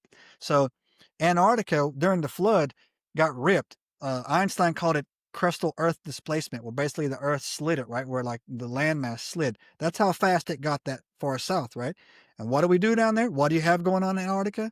The Transcontinental Treaty, where no one can go down there. And then Buzz Aldrin goes down there and has a meltdown and they all this crazy stuff going on in Antarctica, right? So Right. yeah, man, this stuff is real and it's important. It plays a part in at least arming the people with to not be deceived when something comes forward, because the Bible will tell you do not be deceived when that happens, right? When they say, "Oh, Jesus is in, Tampa." No, he's not. Don't come here. He's not here, right? So you'll know where he's at when the time comes. The Bible tells you that, right? Yeah, man, and that's the important thing and it's great topics that we're talking. And I do think that more and more people are talking about it, and it's like coming to the forefront. And again, it's worth a discussion, whether you agree with it or not. It's definitely worth a discussion to be, to know something more about it as it Yeah. happened. Yeah, yeah. And what's interesting too, right? So when the waters broke, right? When they Yeah, broke out of the deep, it's almost like when you think of this whole idea from I mean a 50,000 foot view, right? Where if you yeah, have water breaking through crust or that bedrock, right, which is kind of like the lowest layer of the crust, you have it breaking through that, it's going to shift things around. It's going to make things loose. Yeah. The continental shifts and the tectonic plates are all going to start moving and everything like that. Well, with that, you can also see that maybe this was there's a flood in this action, right? So a lot of dirt and a lot of loose soil is Oh getting yeah. mixed up and thrown around. And this is at the when things rest after a flood, the sediment will just kind of pile up over whatever it's on Yeah. top of. And so I think that's why in a lot of ancient cultures, a lot of ancient sites, we see that they've seemed to be all buried. Yeah. But they go, well, maybe the civilization tried to bury it to try and hide their ruins. And Yeah. to me, I can't. I think it's a little silly. I think this relates to a flood idea Yeah. where now you have everything resting and being covered up from the flood. Well, I think this also plays a part, which I don't know if you're familiar with it, but Project Bluebeam, where, Mhm. it's a multifaceted operation. And the first part of Project Bluebeam which, was described by Serge Manas. This was in 1994, 1995 time, where he was going on radio shows talking about this research that he had found and that he got from military men in not only in the Canadian military but all the United States. But he's talking about the first section of this project, and it's hoaxed earthquakes, where Mhm. in the process of hoaxed earthquakes, they will they will manufacture and fabricate earthquakes in certain locations purposely to unearth areas that they know exist that Yeah. will show us not only details and information, but also, show us that, hey, there was ancient technology, there was an ancient civilization here, and that this is pointing us to the idea of an Anunnaki or an Elohim or Yeah. some sort of ancient astronaut theory, whichever one you want to choose, and that it's going to move us towards this new idea of a religion. Because then after that, you've got the light show in the sky. Then after the Mhm. light show in the sky, you've got the mind speak technology that Yeah. is able to, well, it's like what you mentioned earlier with your experience. It's like this thing was talking to you Yeah. um, without even speaking to you. It's just Yes. mind speak, right? I don't know Yes. what other word to call it, but Yeah. I just call it non-verbal communication. It's just yeah. like in your head, and it was just there, right? And you're dead on, right? And I was doing some research about how I think that they found AI in 1950 in the pyramids Giza scans they released earlier this year, right? That they've had it since like 1950, right? And they're like, oh, look, the Giza plateau, look, it goes down 180 meters, and there's all these weird catacombs down there, and there's all this weird stuff down there, right? So, and I also thought too for the longest time that uh, Project Bluebeam would be how they would turn the rapture into. I know some people believe in the rapture, some don't. Christians, just hear my theory on this, that they would turn the rapture into the alien abduction, and that's why we had to come together under a whole, one world government, right? Like you wake up and all of a sudden, half the people are gone. They're raptured off the island, raptured off of it, right? And they would be like, "Oh, Project Blue Beam, big aliens. We got to come together as a society. We got to have one world ruler, and make it AI, right? So we can fight back, right?" So, and again, but when you take all that apart, man, how twisted are these people to sit around in their spare time and think that up? Hey, man, you know what, Stefan? Let's come up with a technology that we can put words into people's minds and tell them, Jesus said, do this, right? And go do it, right? And put millions and millions and millions of dollars into actually creating that technology, right? And that's what I'm telling you, these people are that far committed into doing it, man, to Yeah. get it done. And I Yeah. think it's because they are making this connection with this other Yeah. realm, and they're actually Yeah. following the ideas and the agenda that this other realm, these ascending masters what they're telling them to do. And I Yeah. think why they're telling them these different kind of multifaceted ideas, right? To bring the world into a utopia, to bring the world into like I don't know, like a Shambhala, right? If you Yeah. think of, Buddhism and all this kind of stuff. The reason why they're doing that is because they're also telling them that this is how mankind will reach the godhood of consciousness, but then Mhm. that's when, God will come here on this earth and then fully liberate the Mhm. world and turn it around from, the evil demiurge that had ruined this whole place from the beginning. It's Yeah. so twisted, right? Yeah. But they want the foundation of the world to be to build a utopia, but I think it's Mhm. going to be go through a destruction period first. Mhm. This is what Yeah. Shiva, right? So Yeah. if you think of that idea, it's going to go through a destruction period. The Bible actually talks about someone of this nature. It's Apollyon, right? Apollo, Mhm. Yeah. right? The destroyer, right? So Yeah. there's connections with this as well, where you know when this idea of destruction happens, it's almost like a phoenix in its evolution process where it sheds its old body and it Mhm. becomes this whole new evolution of its creation. It's almost like when what is it? It's a caterpillar that becomes a Yeah. butterfly, right? Yeah. It's alchemy, Yeah. if you think of it, and that's what's going to bring in this utopian state of the Yeah. world. Yeah, and I get into I have a knack of, like, really making Hindus mad. I don't know why, man, like, a lot of the heat I get on my channels are from Hindus, right? And I don't know why that is, but maybe it's because I point out to them constantly that their entire pantheon are Nephilim with a few watchers at the top, man, that's it. Shiva was 100% a watcher. The Shiva when he came down, the Shiva in their pantheon as well. And all their other lowercase g's with the elephant heads and all the other stuff like that. That's all Nephilim, right? And you can't escape the story, right? You can't escape it, right? And that's what I think. That's what I don't understand the mindset of certain individuals, right?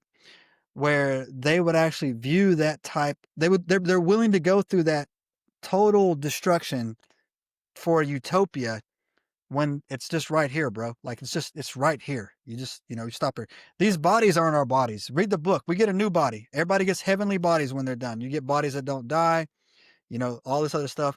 You get the same bodies at the angels at the end. And I don't want to become a cyborg along the way or to get this utopia or anything like that, right? And so, and I was, you're 100% dialed in on that. And again, people that are talking about putting you do not ever put a Elon Musk microchip in your head ever. You never seen Star Wars, like Order Yeah. 66? Yeah, right. Oh Never. yeah. Yeah, yeah, never. Yeah, I would never do that. Yeah, so like people, the Neuralink, don't put that in your head. Are you out of your mind? Yeah, no Yeah, way. yeah. Yeah, You know what's funny too about what Satan does with his agenda is he takes the things that are written in the Bible, but he counterfeits it, inverts it, or almost mimics it. yeah, If anything, all three of those yeah, for the idea of God making us a new creation, having a new heavenly body, right after the mhm, first death, right, and a new heaven and a new earth. Well, Satan's trying to do that here on earth, and yeah, so what I mean by that is just been from studying the Raelian cult, right? This is back to Claude Vorion again. This is back to his name was given to him as Rael from these extraterrestrial Elohim that they call themselves, but they said that in order to achieve eternity, in order to achieve everlasting life, you need to make a clone of yourself, aka a new body, right. right?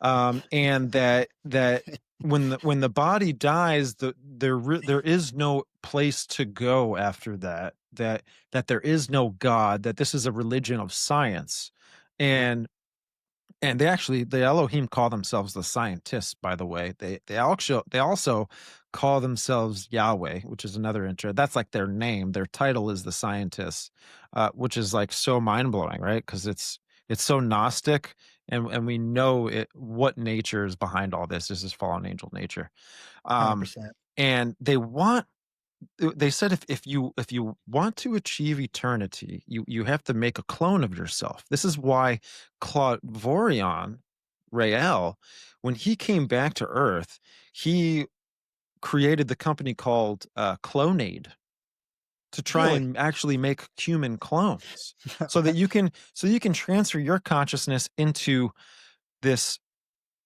this synthetic. What do Mhm. we see that in movies, bro? We see that with the show and the movie Aliens. Yeah, specifically the show Aliens, because they're Yeah. actually showing you that there's this young girl, she's got cancer, she's going to die, and she transfers her consciousness into this synthetic, and now she's got everlasting life as long as the synthetic, stays alive. But even when the synthetic dies, you could just transfer that consciousness into another synthetic, and it's Yeah. just an ongoing process. Why I think Satan wants to build an eternity here on Earth is because once you take this mark, which will probably give you this ability, right? Mhm. It's like the symptom of having this is that you can't buy or sell, right? But I think when you take this mark of the beast, links you with the beast, it links you with this hive mind, this false god, right? So you're one with him. Mhm. And when you become one with him, now your destination is wherever he goes. And where he's going is the lake of fire. Because when you actually read in Revelation, it says the beast and the false prophet and those that have the mark Mhm. go with him into the lake of fire. And I think Yeah. that's why there's this fake utopia, so that he can get people into this agenda so he can take them to hell with him. No, you're correct, and I mean to put on some biblical tinfoil on that, I actually have some more ammunition for you to put in there as well. Well, I met Tim Burchett, the congressman up in D.C. when I was at the UAP hearings up there in the hallway, and he recently came out talking about these underwater, facilities that 6 or 7 places. They know it's true. They know, right? But the book of Revelations, all the beasts come out of the ocean, right? But there's also a theory that that's where the cloning takes place. The cloning are that we perfected cloning, man, way back in the day, man. Look at the Ellis Island babies. You ever seen those babies up there at Ellis Island? We used to come through. Oh my God. So you ever remember that? They used to show people coming through, and there would just be all these babies underneath No, underneath no. this. Go look at that theory up, right? But clones can't have souls, right? And so when you what got me actually started on this is that it's going to sound nuts, man, but this hold on, it's not the craziest thing you'll ever hear me say. Someone reached out to me on my channel, and it was weird because, they didn't leave their name and they used a weird email address, but they told me Post Malone is a clone of Hank Williams Jr. Go look it up. That's all it said, right? And I'm like, all right, man, sure. I mean, I get a lot of weird stuff in there just by the nature of what I was talking about. But then I went online and somebody else had done some videos on that, man. And I'll tell you what, man, so how they recycle themselves into these bodies, they already know how to do it, right? I'm convinced of it. And so when these beasts come out of the ocean that they're talking about to do it, obviously you have the Bible is very literal sometimes, but also sometimes it'll be, like the beast with 7 horns or whatever. So it's like allegorical, yeah. Yeah, exactly, right? I think they're talking. So am in some shape or form, I think that they are already doing this. And I actually think the mark of the beast will be sold to you as a chip to be implanted into your children's heads when they're born, right? To help them speak all languages, to learn everything, to do everything like that, right? Because me and you are grown men. I'm a full-blown Christian. You're never going to put anything in my head, on my forehead, or on my hand. If I can't buy or sell, I know how to hunt and fish, and all I got to do is wait 7 years, and we're all going to be gone anyways, right? So Right that on. tribulation, yeah, right. So I'm saying, so yeah, man, like I'm fine, right? You're not putting that in my kids' heads. You're not doing anything like that. But if you started it in a country, or you started it in a place where no one knew anything, right? Like no one knew anything about it, right? And you just put them in there. I think that's a thread that they're already doing. And again, the reason why I said this, I'm going to come full circle here, is because Japan this year came out and said that they have the ability to make cat girls. And I'm not lying about this, man. Human, half cat women, living anime characters, and they just needed money. And Elon Musk gave them like $5 billion to do it. Oh my gosh. It's See, all my. see, I think these nations, these governments, Huh? the elites, the bankers. I mean, there might just be a certain sect that I'm talking Yeah. about of this part of this pyramid structure, but I think that they are worshiping this alien cult of an idea. The alien cult is just nothing more than just fallen Yeah. angel worship, but you're actually Yeah. connecting with these things through ritual, occult practice, and all.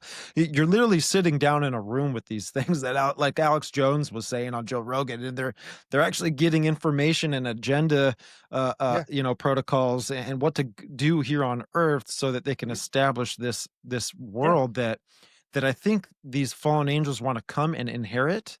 They Yeah. wanna come and just sit on the throne. They don't want to build it themselves. They want us to build it for them because, Mhm. brother, that's the Hegelian dialectic. Like, Yeah. how can we know that the spurious agent that's behind these ideas or agents, right? Mhm. If we're the ones doing it ourselves, Yeah. if we're the ones consenting to it, if we're the ones wanting the world to go to this road to Shambhala. Like, are Yeah. we? We can't blame ourselves once we've gotten there, and once the generations have, fully developed through conditioning to where, yeah, this is what is wanted from humans in Yeah. the world. Like, this is the idea that everyone will unite to, and this is the idea that Yeah. everyone wants to accomplish. Yeah, so like I said, man, that and again, those cat girls, that's the strange flesh I think they were talking about, like in, the Yeah, Bible. sure.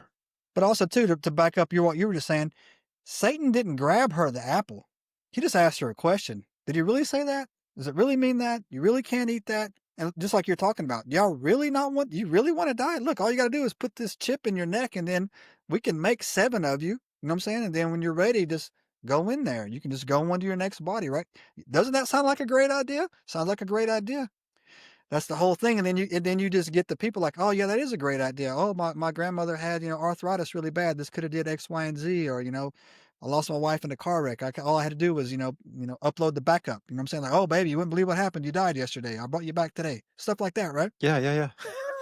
So yeah, man. And so you're exactly right. They want us to, to build it and then show up and like, here we go, boom, right on top. And again, that right there leads me into, when I look in the Sumerian tablets and the Anunnaki and all the stuff, that's the whole premise on their thing, right? When they were back, the whole Enki Enlil story, right? Which, I think is a form of the Watchers myself, but how they did all these things and taught us how to build pyramids or whatever. And also it loops back around because, I think it was when Moses turned his staff into a snake. The court magicians, they did the same thing, but Moses' snake was bigger and better, right? And so there was something strange already in play going on down there on that end, right? So yeah, bro, this is the whole. It's an exciting time to be alive, but absolutely terrifying time to be alive as well, right? It is, man. I mean, it's kind of crazy what you told me about these underwater Mhm. um ideas that are going on. Mhm. Which I think there's something to it, right? Where the beast is coming out of the sea. I think there's something to do with the sea. I think there's Yeah, also the beast that comes out of the earth, right? So yeah, there's these two yeah. Well, yeah, terrains. the Book of Revelations will tell you those who live on the earth, and in the waters. So it'll tell you that literally the Book of Revelations talk about ripping mountains open and pulling the people out of the mountains, right? Pulling them out of there, right? So there's things going on. And again, somebody was on Tucker Carlson talking about, how we have these. I do know that DUMBs are real, deep underground military bases are real. They're all over the place, right? They're just buried into, you see Black Hawks flying into, mesas all the time, right? So there's something going on. Something strange is going on. But eventually they have to make their move and it has to bring things forward. But just like you were saying, they want to bring it forward. For example, like I don't know if you've heard about this Atlas 10 rock that's Oh, coming let's towards us. talk about it, man. It's something I've been wanting to talk about because it's next month, right? Yeah, next November, man. Is it So this November or next November? this November right here, This one. Okay, yeah. 2025, man. Yeah. Right. So yeah, so I covered that a little bit on my channel. And supposedly I've had people reach out to me saying that we all missed the rapture. And that was, because, and I'm like, okay. And this is showing up. But there is definitely something strange about this object, right? In fact, I checked on it recently as yesterday and it supposedly has slowed down and it's near Mars. It blinked, like it supposedly blinked, teleported, like, in a super duper amount of space. And it does look like an arrowhead, bro. I'm not gonna lie. It does look like an Imperial Star Destroyer just pulled into upper atmosphere. It does look like that. I'm not gonna lie, man. It does look like that. I'm like, all right. So, yeah, because I was thinking a rock or something spinning or something like that. No, man, there is some strangeness to it, man, about it. But what are your thoughts? What do you think about it? Ah, man, just so many thoughts, right? So one thing that kind of triggered a thought was, so I had Jeremy Ryan Slade on. Mhm, Ryan Slade. He's a Roman Empire, expert. mhm, He does a lot of uh, connections with the Roman Empire, where we're at today in modern history, modern present day. And shows connections with how history rhymes a little bit mhm, throughout the different centuries. Well, he brought up this idea where, not idea, but a part of history with the Roman Empire where Augustus actually used,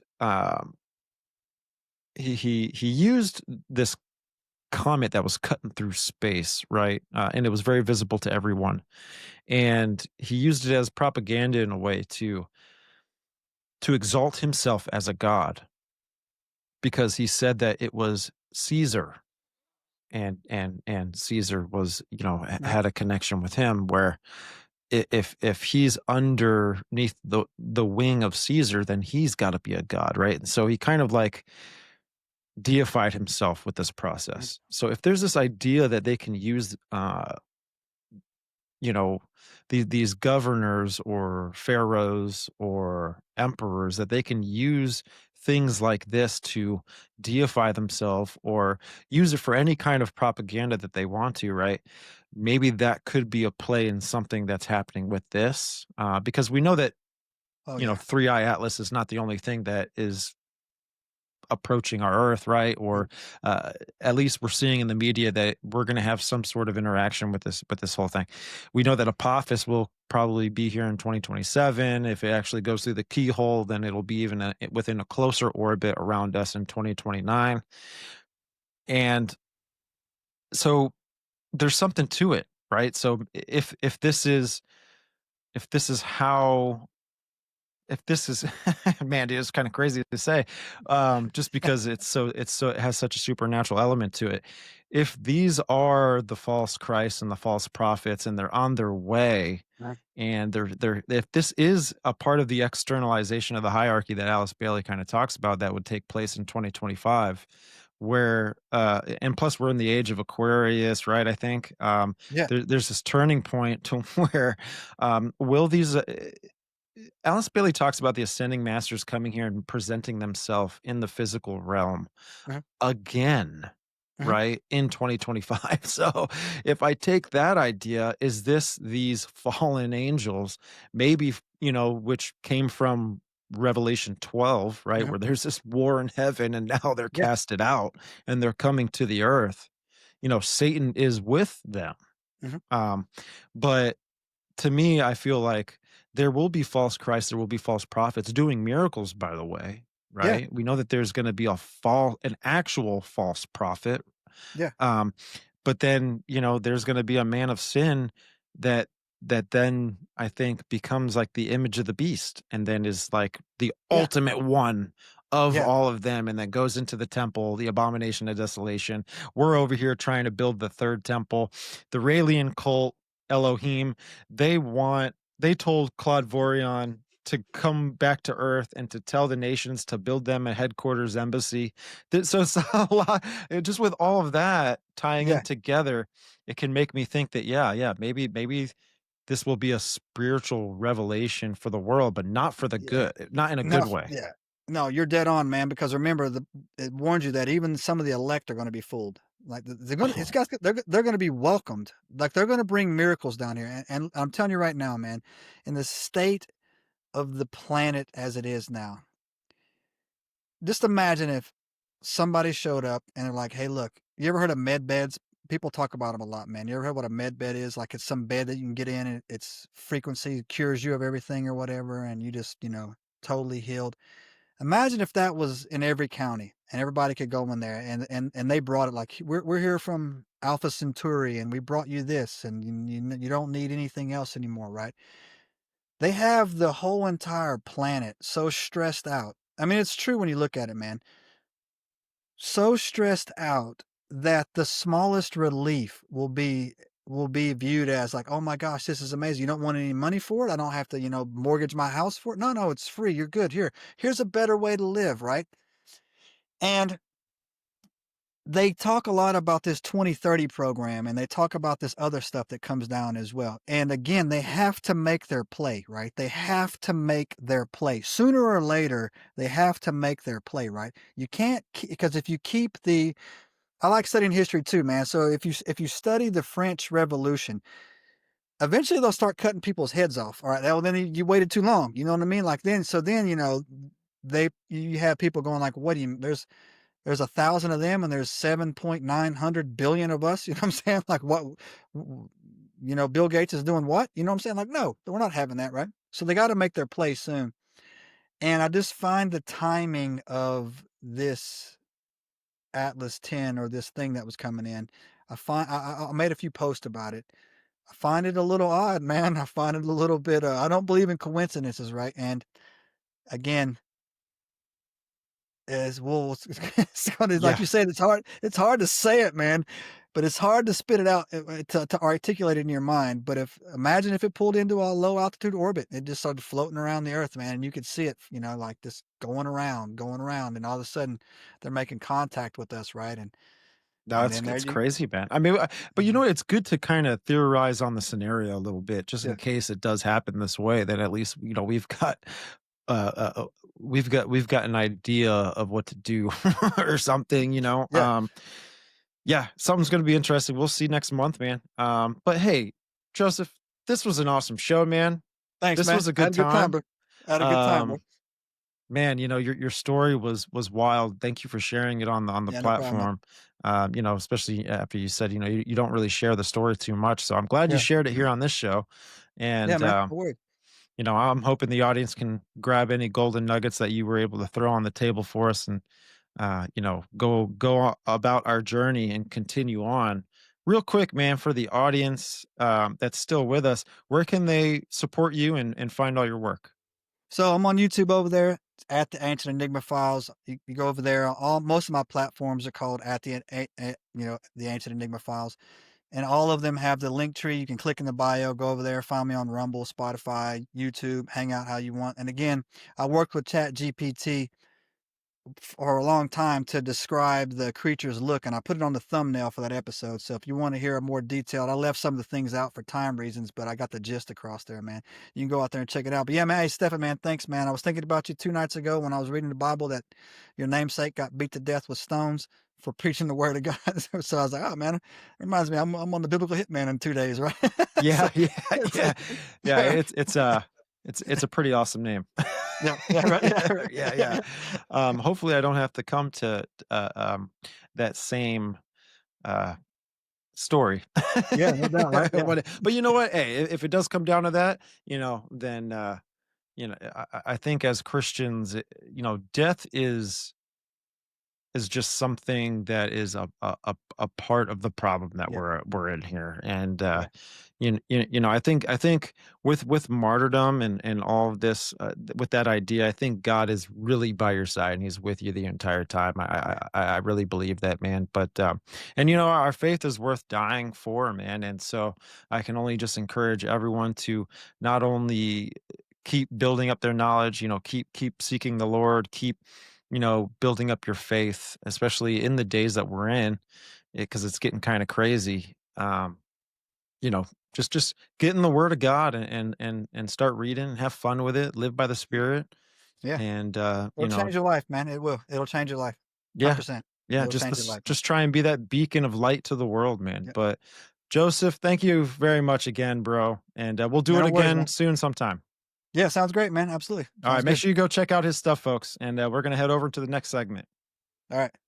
All right, Biblical Hitman debrief. Let's go. Joseph, Ancient Enigma Files. Brother, thank you, man, for coming on the show. It was a lot of fun. We covered so much material, and my goodness, what what an experience he got to share with all of us, especially with some of with his shadow people experiences. I mean, we know that there is a realm that is adjacent to us, connected to us, intermingled with this one that we can't see. There's a lot of experiences that are versatile and are different amongst other people. But I mean, the shadow people is something that a lot of people have gone through, even myself. There's really something to it.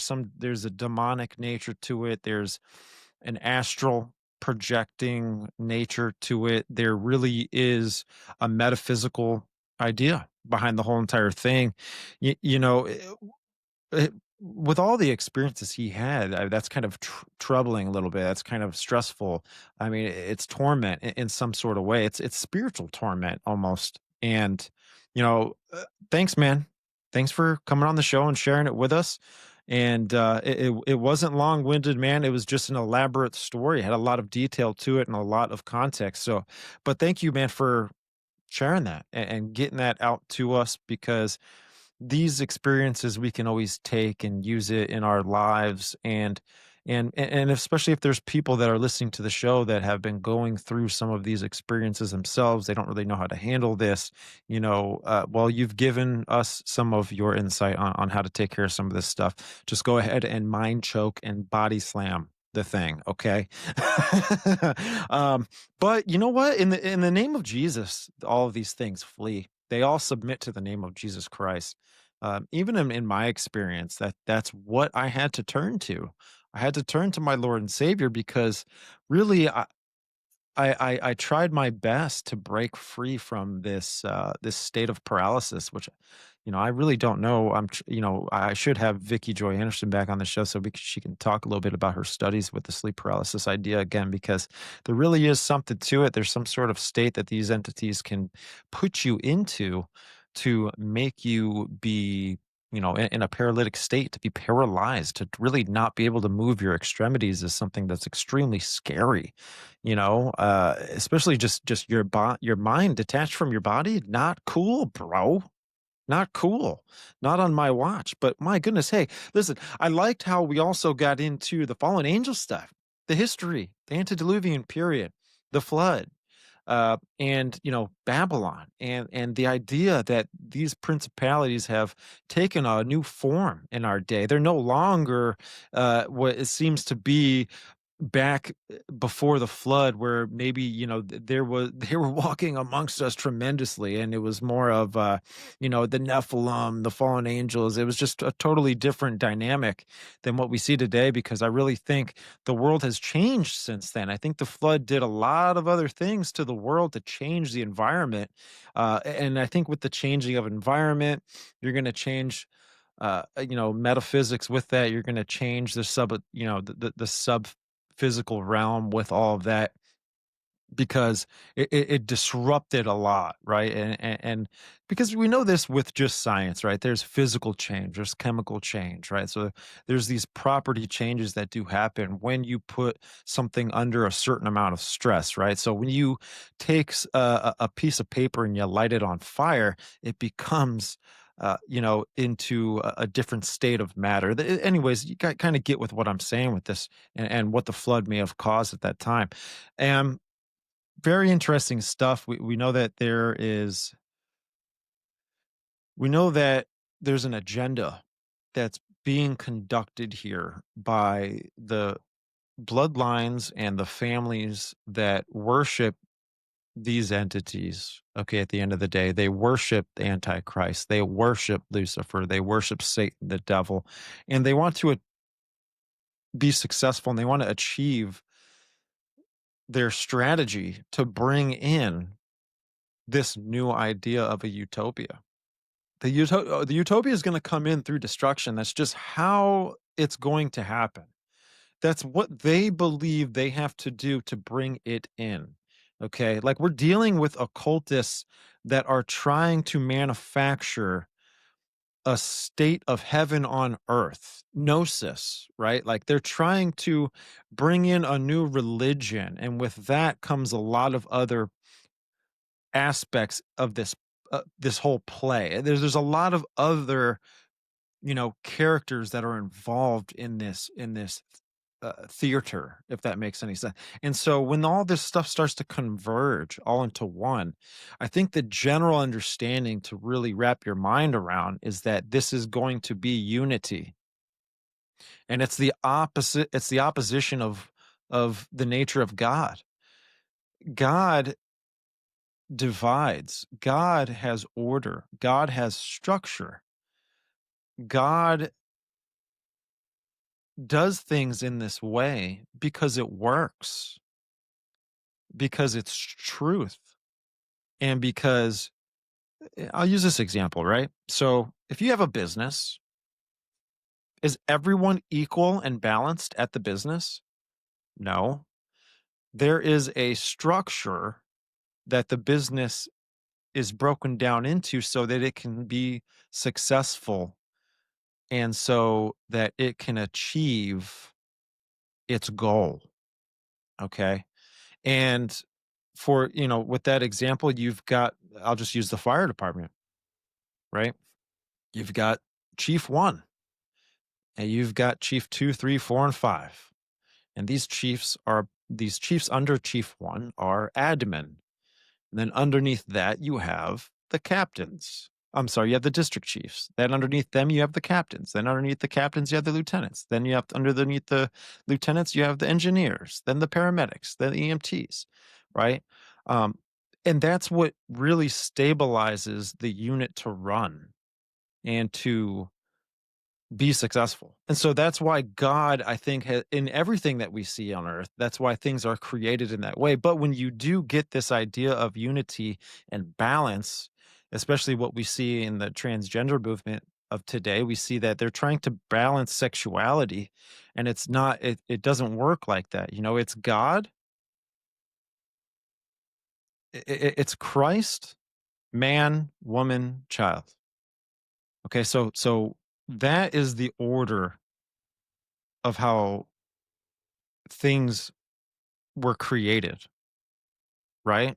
And literally, like, it's like step 1, step 2, step 3, step 4. Okay, right? So we understand that, and that's a perfect order. But when you get this idea of balance and that there is no order to it, and that we're all the same and we're all unity, that's where you get this collective consciousness, this hive mind mentality, where free will is detached from your reality, but freedom is given to you.